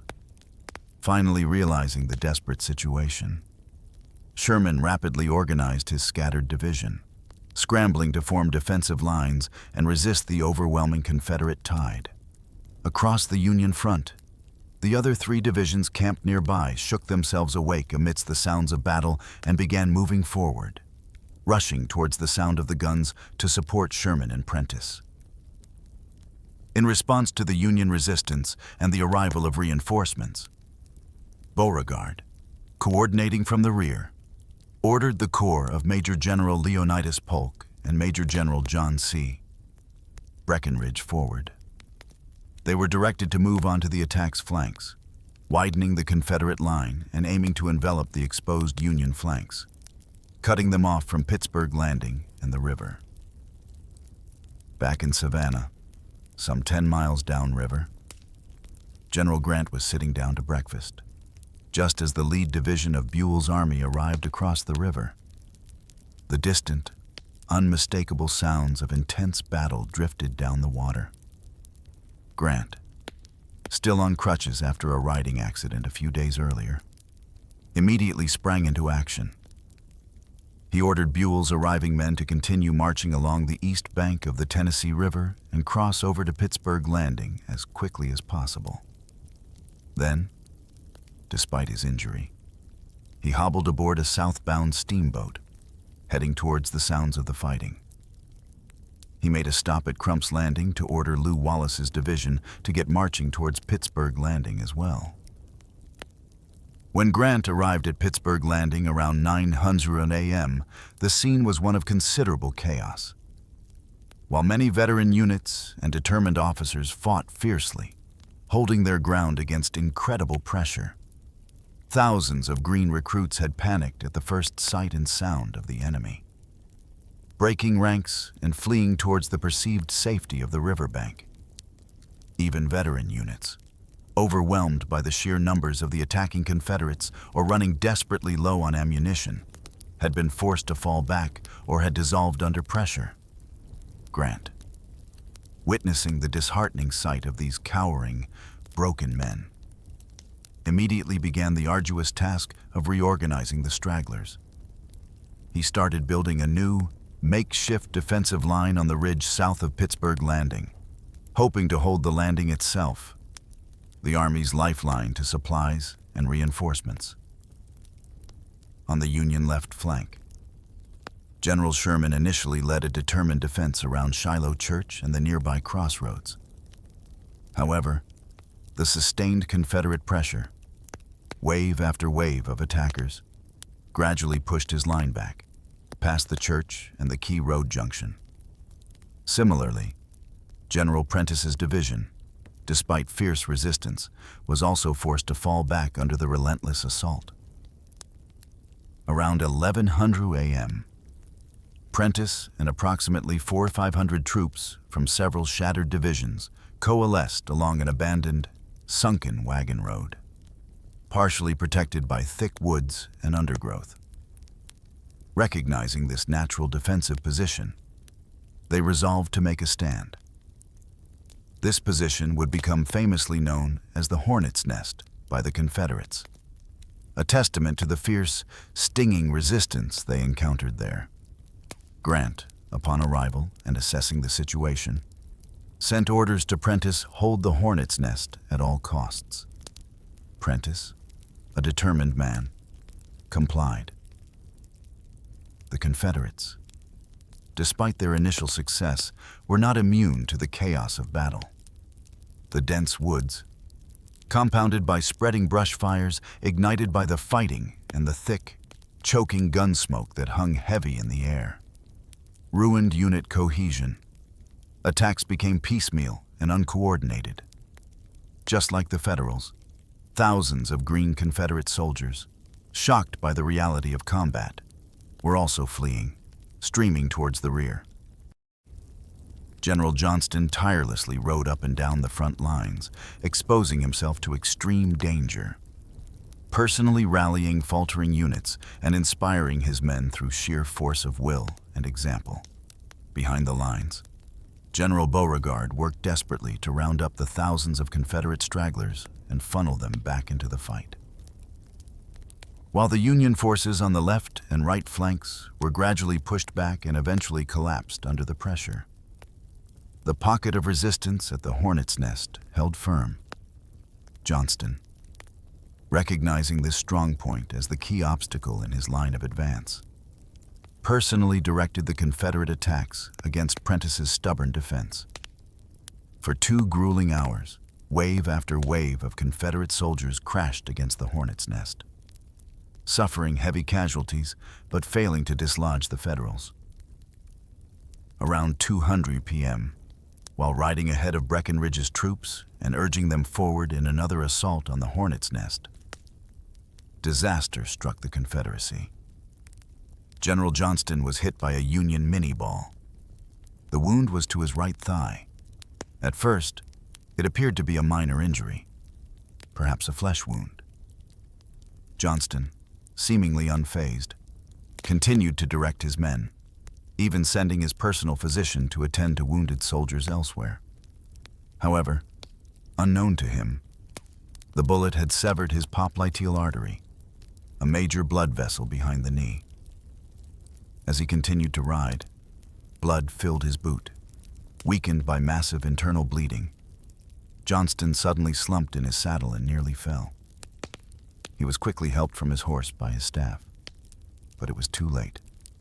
Albert Sidney Johnston, the Confederacy's most senior general in the West, bled to death at approximately 2:30 p.m., less than an hour after being wounded. His death was a devastating blow to Confederate morale and leadership on the field. President Jefferson Davis later lamented that this moment, the loss of Johnston, was when the Confederacy truly lost its best chance in the Western theater. Command of the Army on the field passed to General Beauregard, who was still miles away at the rear headquarters. As the Union flanks continued to buckle and fall back, the Federal position at Pittsburgh Landing was saved, in part by the arrival in action of 2 Union gunboats, the USS Tyler and the USS Lexington, positioning themselves on the Tennessee River. They began bombarding the advancing Confederate forces near the landing, their heavy shells crashing through the trees and disrupting the Confederate lines. This naval fire helped cover the retreat of the remaining Union troops towards the ridge near the landing. Only General Prentiss and his men in the Hornet's Nest continued to hold their ground, isolated but defiant. Now in overall command, General Beauregard focused his efforts on eliminating this persistent pocket of resistance. He marshaled approximately 18,000 Confederate soldiers from various commands, hurling them against the Hornet's Nest position. However, these attacks, lacking central coordination and still hampered by the difficult terrain, were launched piecemeal, allowing the defenders to shift forces and repel each assault in turn. Prentiss and his men held out stubbornly for hours. It wasn't until the Confederates gathered and concentrated an unprecedented battery of 62 cannons, massing their fire on the relatively small area of the Hornet's Nest, that the position became untenable. The intense artillery bombardment tore through the woods, splintering trees and destroying the natural cover the defenders had relied upon. A final, determined assault by the Confederates, supported by this devastating artillery fire, finally broke the defense. At 5:30 p.m., after hours of desperate fighting, General Prentice and the remaining 200 troops in the Hornet's Nest were forced to surrender. The rest of the Union forces defending the position had either been killed, wounded, or managed to escape the trap. By 6:00 p.m., as dusk settled over the blood-soaked battlefield, General Beauregard made the decision to halt the Confederate attack for the night. His troops were utterly exhausted, disorganized by the difficult fighting in the woods and the high casualties. They had pushed the Union line back nearly 3 miles and were within striking distance of Pittsburgh Landing. Beauregard believed he had won a great victory, that the Union Army was shattered and trapped against the river.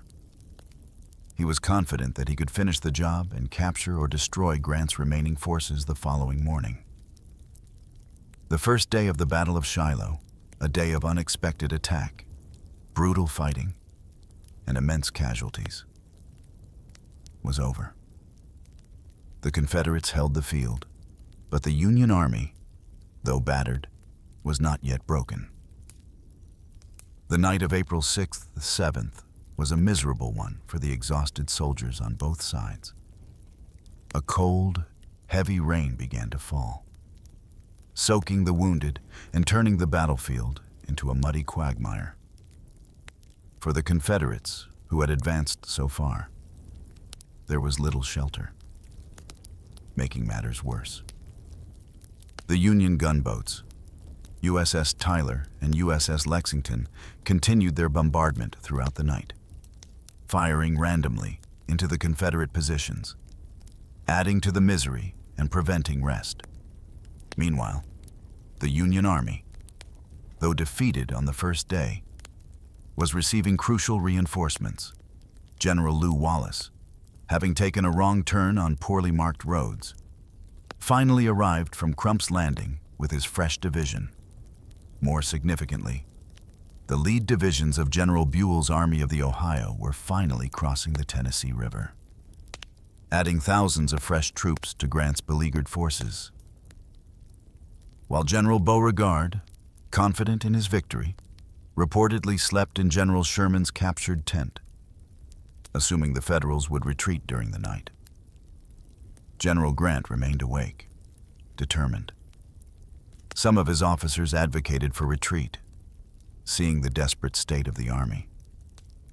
But Grant, perhaps sensing the arrival of reinforcements or simply unwilling to admit defeat, refused. His battered army was being reorganized and reinforced throughout the night. They would not retreat. They would attack at dawn, across the lines. Colonel Nathan Bedford Forrest, ever the keen scout, discovered the arrival of the fresh Union troops during the night. He desperately tried to find and warn General Beauregard, but in the chaotic darkness, he failed to locate the commanding general, dismissed by other Confederate officers who still believed victory was assured. Forrest disgustedly predicted, "We'll be whipped like hell." He was tragically correct. At 5:00 a.m. on Monday, April 7th, Grant and Buell's combined force, now numbering approximately 45,000 effectives, including the fresh troops, launched a massive counterattack along the entire front. Beauregard was caught by surprise. Having sent off thousands of men to collect captured equipment and attend to the wounded, his remaining force numbered only around 20,000 effective soldiers, many of whom were exhausted and demoralized from the previous day's fighting and the miserable night, outnumbered nearly 2-to-1 by the fresh Union assault. The Confederates were steadily pushed back. The fighting on the second day was just as fierce, but the momentum had decisively shifted to the Union. Slowly but surely, the Federals regained the ground lost on the first day, driving the Confederates back towards their original starting positions. By 2:00 p.m., recognizing that his exhausted and outnumbered army could not withstand the relentless Union pressure, Beauregard ordered a withdrawal. The Confederate Army abandoned the field entirely by 3:30 p.m., beginning a difficult retreat back towards Corinth. Grant's infantry was utterly exhausted by 2 days of brutal fighting and the difficult conditions. He lacked sufficient cavalry to mount a vigorous pursuit of the retreating Confederates, allowing Bragg's rear guard to screen the withdrawal effectively. General Sherman did lead a small, unsuccessful attack against Forrest's rear guard the following day, but it failed to inflict significant damage or disrupt the Confederate retreat. The Battle of Shiloh was over. The cost of Shiloh was horrific. Both armies suffered staggering casualties. The Union Army lost around 13,000 men killed, wounded, captured, or missing. The Confederacy suffered approximately 11,000 casualties in the same categories. In just 2 days of fighting, the combined casualties exceeded 23,000 men. To put this into perspective, across all major battles fought during the entire first year of the war combined, the total killed or wounded on both sides had only been around 12,000. Shiloh doubled that figure in 48 hours. The sheer scale of the bloodshed shocked the nation, both North and South. Public outrage and a firestorm of criticism erupted. General Grant was widely denounced in the Northern press for allowing his army to be surprised and nearly defeated on the first day. General Beauregard faced criticism in the South for halting his attack on the first night, allowing the Union to be reinforced, and for the overall defeat. However, both generals largely ignored the press and focused on the grim reality of the battles to come. Battles that, tragically, would make Shiloh's numbers seem almost mundane by comparison. President Lincoln, facing immense pressure to remove Grant, famously defended his general, stating, "I cannot spare this man. He fights." Lincoln understood that in a war where many generals seemed hesitant to engage the enemy, Grant's willingness to aggressively pursue and engage was a valuable, albeit costly, asset. On April 11th, General Halleck arrived at Pittsburgh Landing and personally took command of the combined Union force, now consisting of Grant's Army of the Tennessee and Buell's Army of the Ohio, a massive force estimated at over 120,000 men. Grant was eager to pursue the retreating Confederates and move against Corinth immediately. But Halleck, always cautious and methodical, demurred. He felt the supply lines stretching back north were too tenuous for such a rapid advance. He wanted to bring Grant's army back up to full strength after the horrific losses at Shiloh. Furthermore, he was waiting for John Pope's army group, fresh off its success at Island No. 10, to join his concentration. While waiting, Halleck made a controversial move. He removed Grant from direct command of the Army of the Tennessee, assigning him to the meaningless position of his second-in-command, a role with no defined duties or responsibilities. George H. Thomas, another competent but less politically prominent general, was temporarily given command of Grant's army. Halleck's primary motivation was likely to prevent Grant, the hero and pariah of Shiloh, from potentially outshining him in the anticipated move on Corinth. However, this action also had the effect Halleck predicted by keeping Grant out of the public eye and away from independent command. The press gradually lost interest in criticizing him. By June, Grant's reputation in the North had largely recovered. But for now, the slow, cautious advance on Corinth would be under Halleck's direct control. Following the brutal fighting at Shiloh, the Confederate Army of Mississippi, now under the command of General Beauregard, retreated the short distance south back to Corinth, Mississippi. Here, they were joined by General Van Dorn's command, bringing the combined Confederate strength around Corinth to approximately 65,000 men. Beauregard, a skilled engineer with experience in siege warfare, immediately set about turning Corinth into a formidable fortress. His soldiers dug extensive earthworks, constructed formidable fortifications, and prepared for a determined defense. However, Beauregard soon realized he had made a critical mistake by concentrating such a large army within Corinth's limited confines. The town's water supply was severely restricted. With 65,000 men and thousands of animals packed together, the available water was quickly consumed, and what remained became polluted by waste.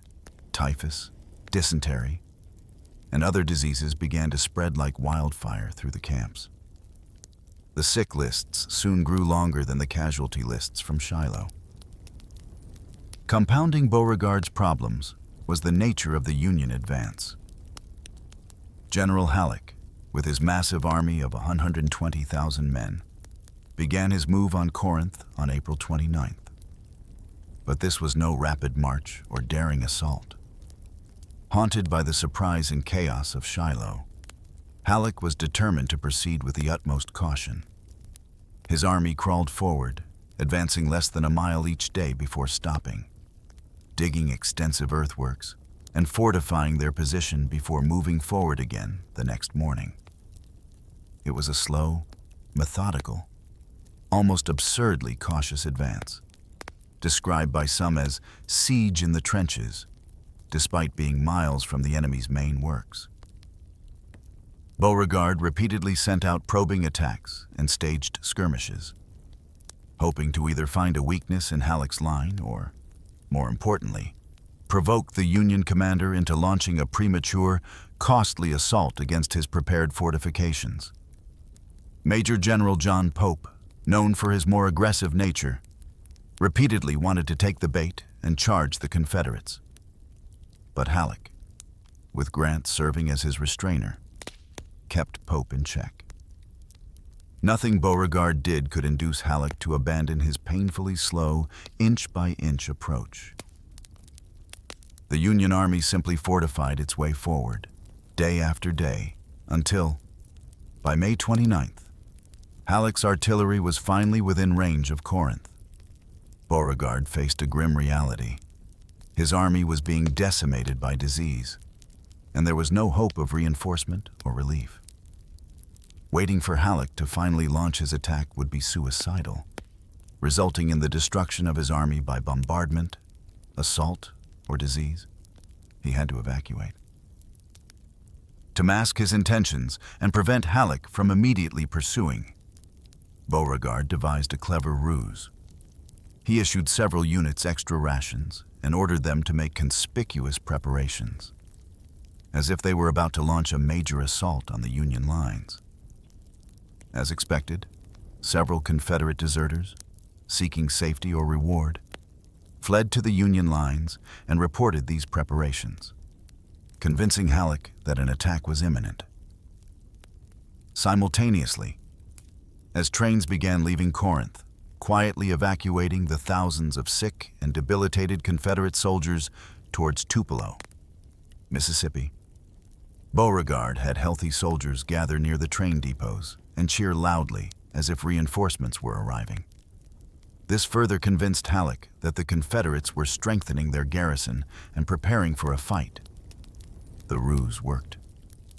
Halleck, believing a large-scale Confederate attack or a fierce defense was imminent, halted his advance slightly short of the town and ordered his men to dig even stronger fortifications than usual.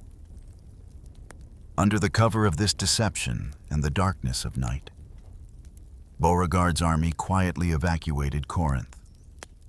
By the morning of May 30th, the Confederate army was gone, leaving behind only empty fortifications and the lingering stench of sickness. Halleck's massive army finally occupied Corinth, but they had captured a pestilent, deserted town, not a trapped Confederate army.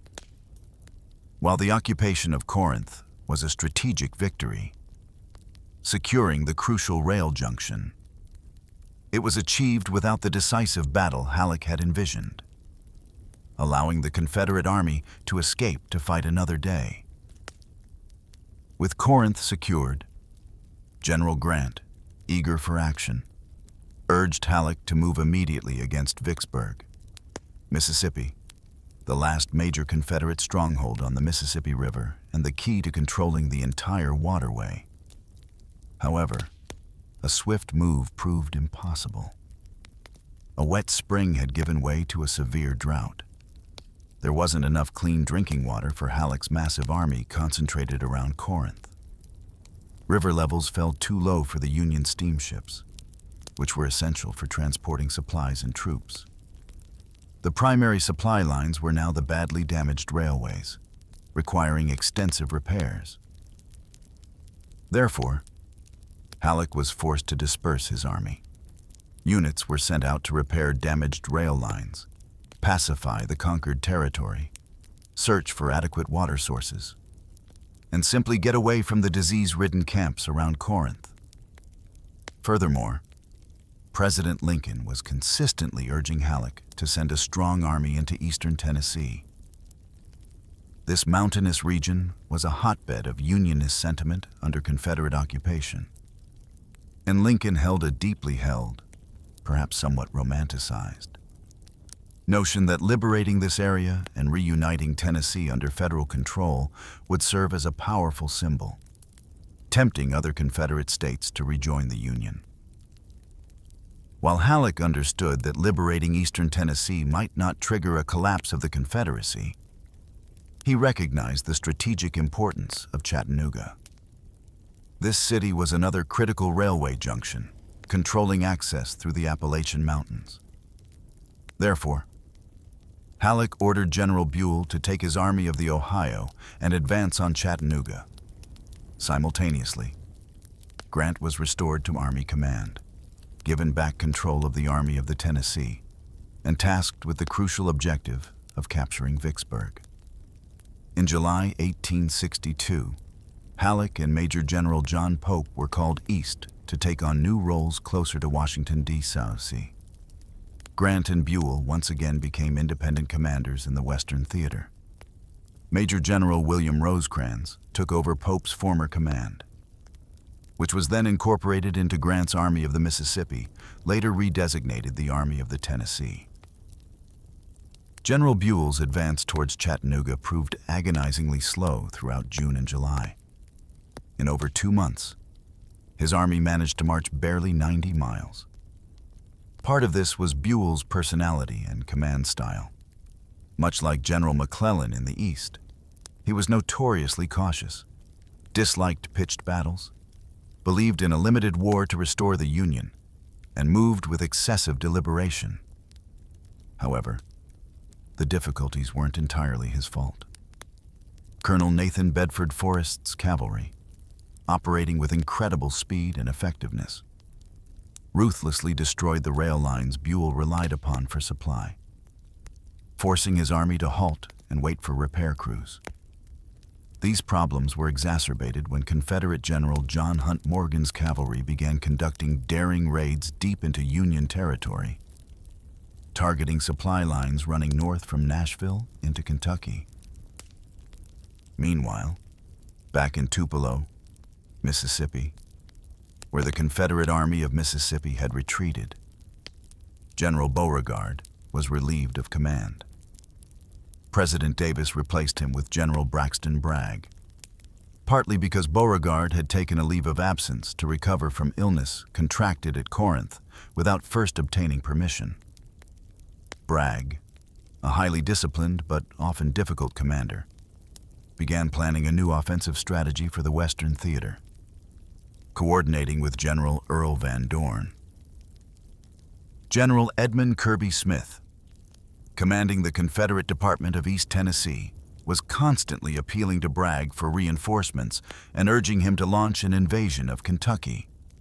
Smith, along with cavalry leaders like John Hunt Morgan and representatives of the Confederate shadow government in Kentucky, claimed the state was eager to rise up and join the Confederacy if a strong Southern army appeared. More pragmatically, Both Smith and Bragg knew that a move into Kentucky would allow them to raid and seize large amounts of valuable Union supplies stored there.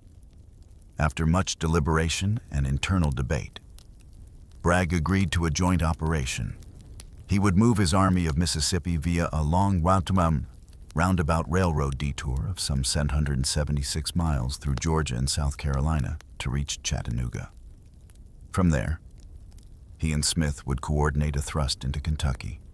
Van Dorn would remain in Mississippi, tasked with keeping Grant pinned down and, if possible, recapturing Corinth.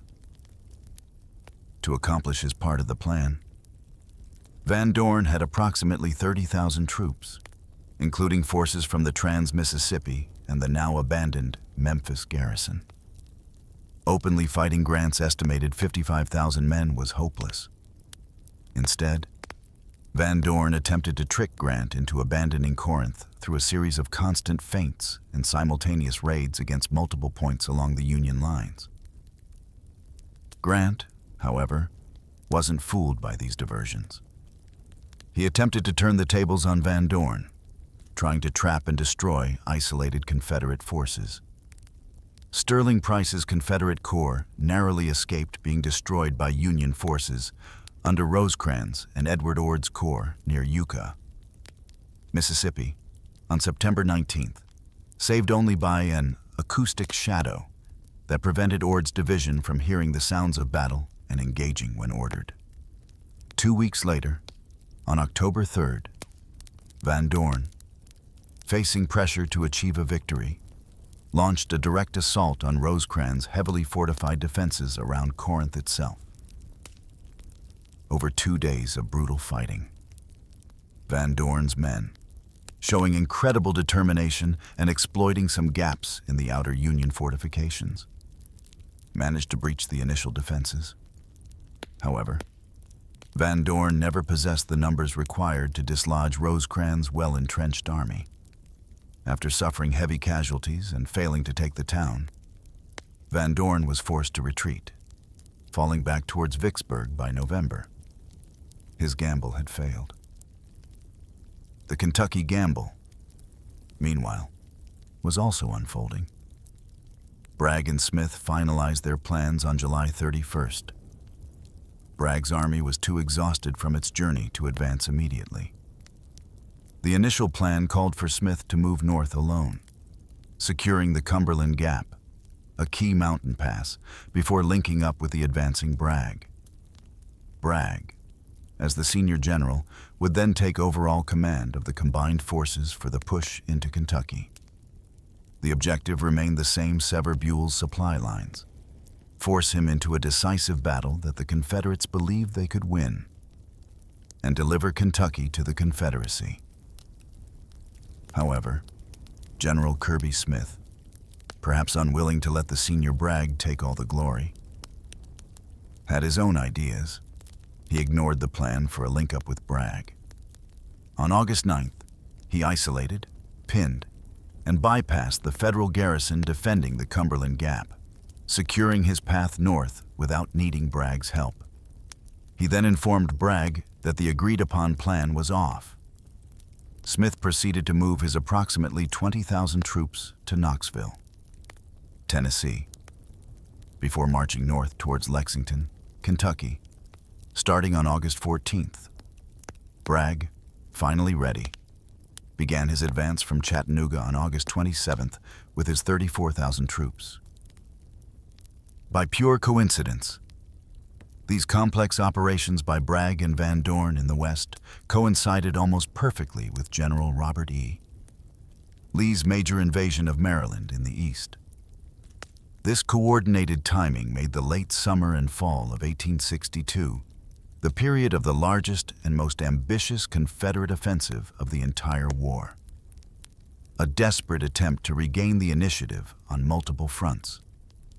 Facing this multi-pronged threat, the Union response was largely reactive.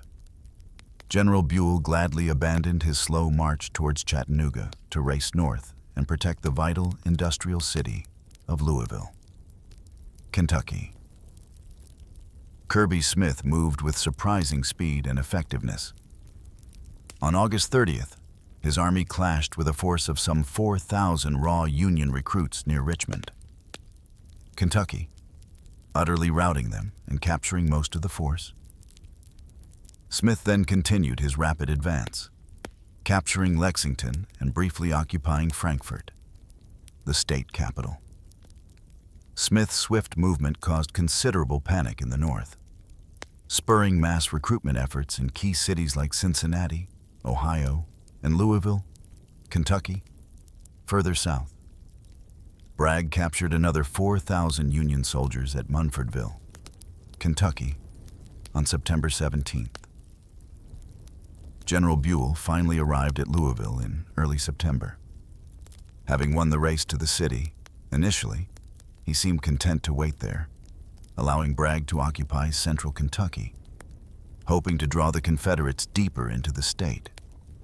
However, General Halleck, now in Washington as the Union's general-in-chief, lost patience with Buell's passive strategy. He reportedly threatened Buell with dismissal, using language some interpreted as a not-so-subtle threat of physical punishment if he didn't engage the enemy. Under immense pressure, Buell finally advanced from Louisville in early October with an army of over 60,000 men, facing a numerically superior foe. Bragg recognized he couldn't defeat Buell alone and urgently requested that Kirby Smith link up his forces at Bardstown, Kentucky, to face Buell together.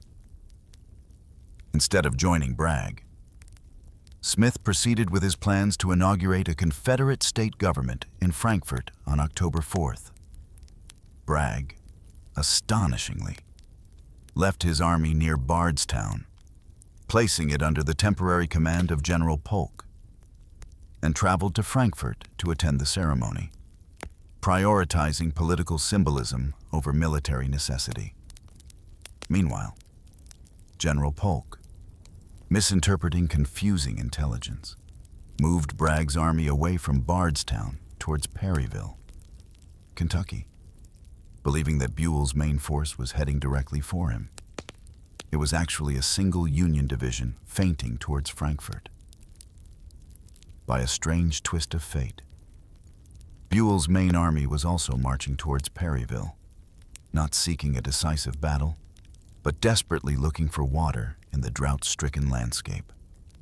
On October 8th, 1862, the two armies, stumbling upon each other almost by accident, clashed near Perryville. Neither Buell nor Bragg was aware that a major engagement was unfolding until it was too late to fully control the situation. What should have been a potentially decisive battle became a confused, poorly coordinated mess. Only a portion of each army was fully engaged. Polk and Hardee's corps on the Confederate right managed to launch a determined attack that pushed back Buell's left flank, inflicting heavy casualties and gaining ground. However, the rest of both armies remained largely unengaged, unaware of the desperate fighting happening just a few miles away due to terrain and acoustic shadows that muffled the sounds of battle. In the confusing aftermath of the partial battle at Perryville, General Bragg made the decision to retreat. Despite the tactical success on the right flank, his strategic objectives were clearly unattainable.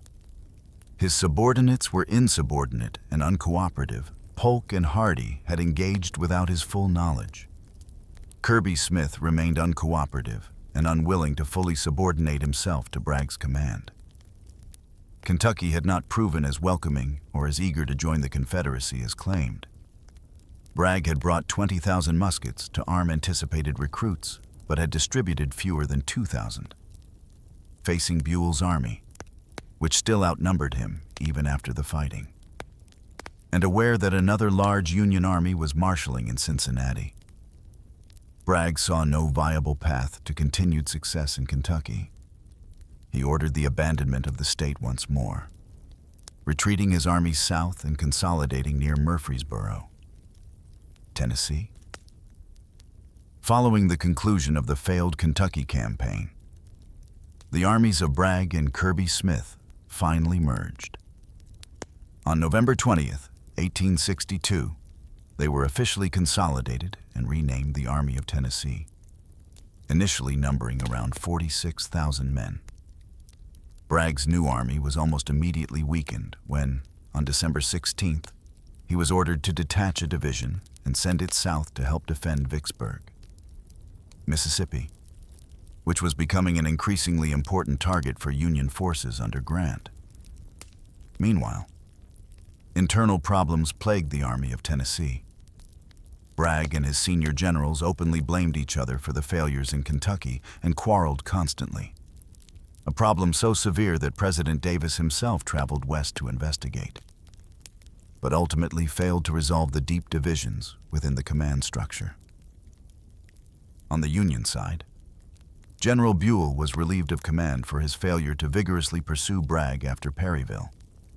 He was replaced by Major General William Rosecrans, a more dynamic and aggressive commander, who took control of Buell's army, which was renamed the Army of the Cumberland. Rosecrans moved his army to Nashville, Tennessee. Here, he immediately faced pressure from Washington. President Lincoln, still eager to liberate eastern Tennessee and seize Chattanooga, threatened Rosecrans with dismissal if he didn't move quickly against Bragg's army at Murfreesboro.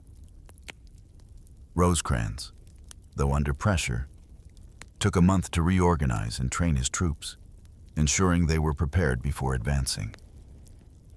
On December 26, 1862, he finally moved his army, approximately 45,000 strong, south from Nashville towards Murfreesboro.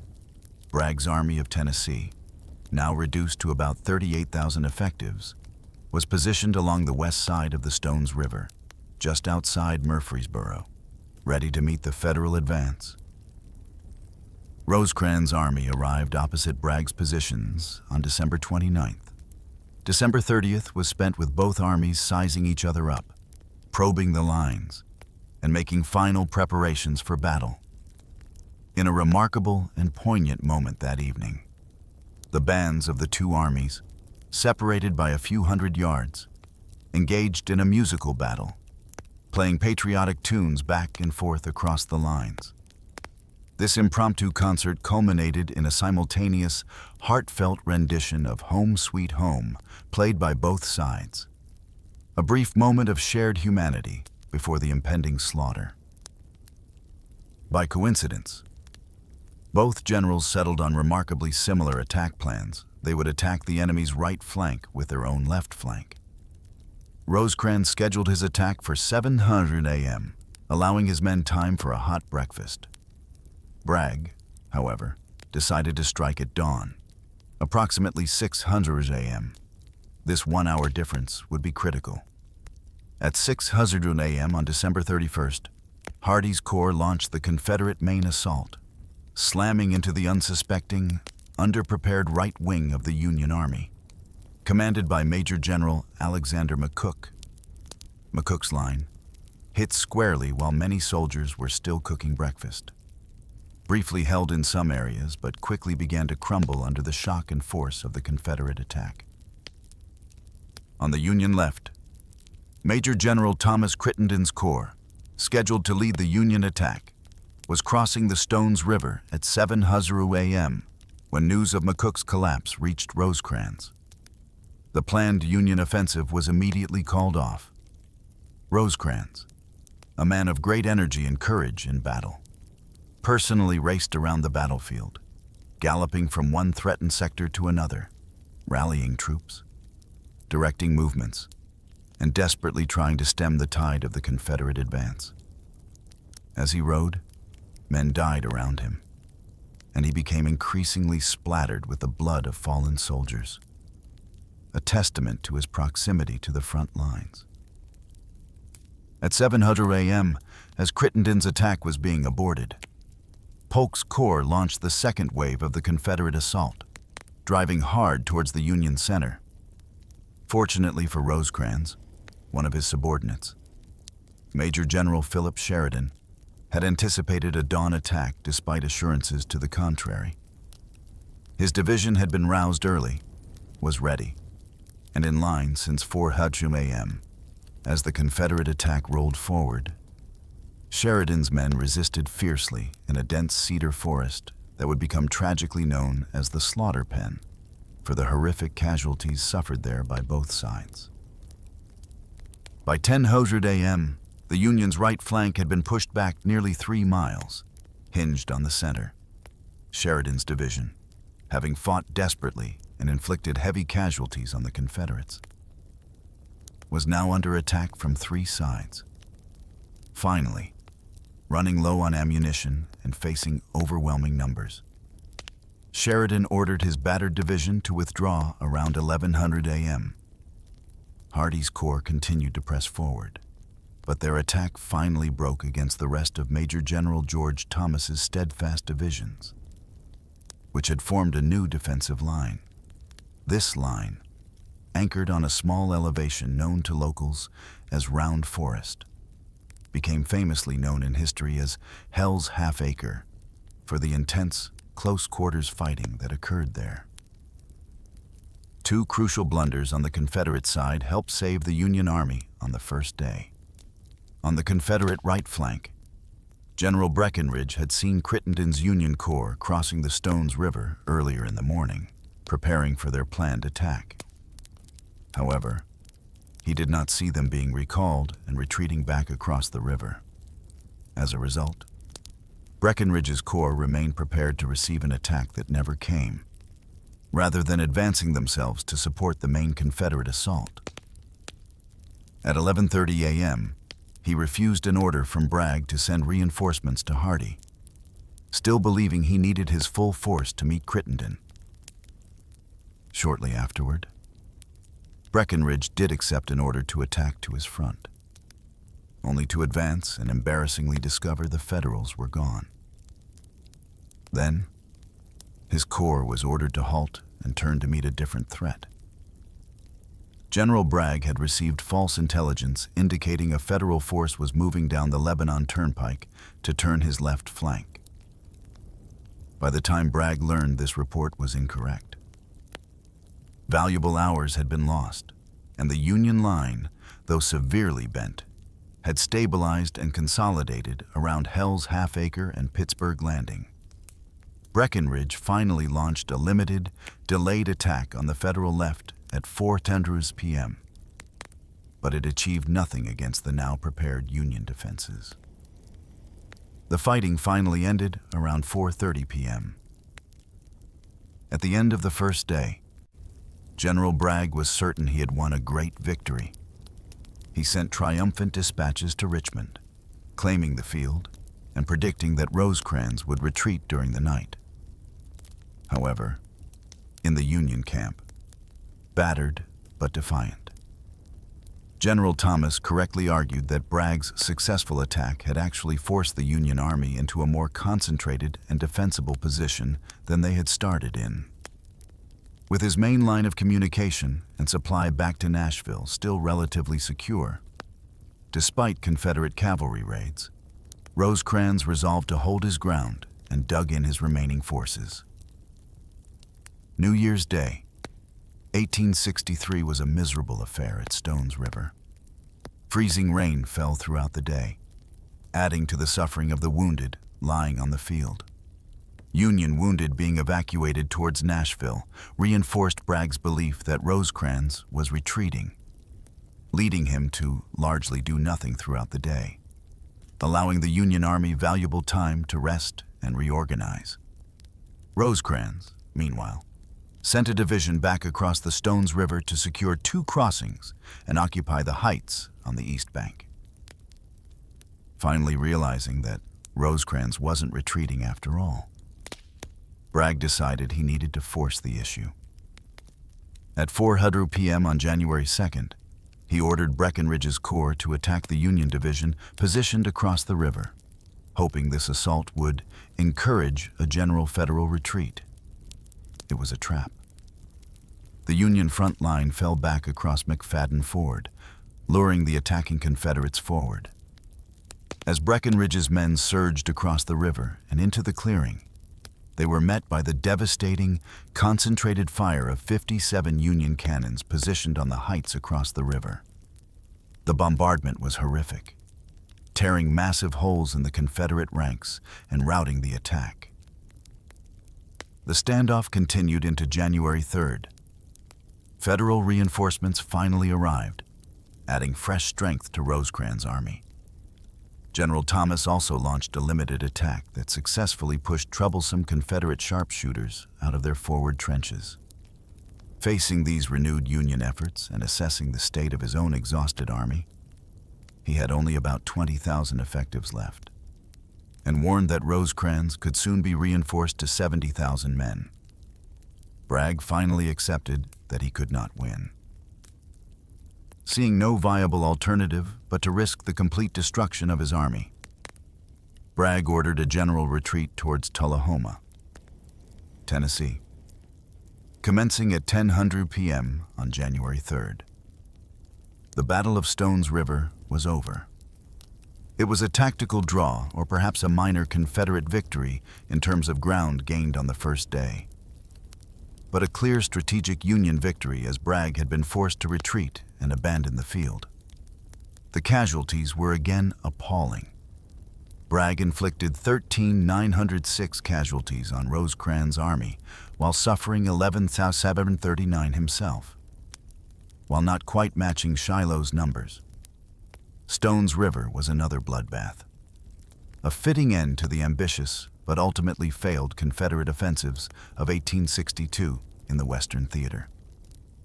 President Lincoln, badly needing a victory after the Union disaster at Fredericksburg in the East, thanked Rosecrans for delivering a sorely needed success. The battles of Shiloh, the maneuvering around Corinth, the gambit in Kentucky, and the brutal slugfest at Stones River marked a turning point. The Confederate Western armies had proven resilient and capable of inflicting terrible blows, but they had failed to regain lost ground or achieve a decisive strategic victory. The Union, despite costly battles and hesitant leadership at times, had held its ground, secured key objectives like Corinth, and maintained control of the rivers. The focus in the West would now shift definitively to the Mississippi River and the last major Confederate bastion upon it, Vicksburg. Join us next time as we explore Ulysses S. Grant's legendary campaigns to capture Vicksburg, a monumental struggle that would determine control of the Mississippi River and prove to be a critical turning point in the Civil War. To ensure you don't miss that video, make sure you are subscribed to the channel and have pressed the bell notification button. Please consider liking this video, leaving a comment, and sharing it. It helps immensely with our channel's visibility and growth.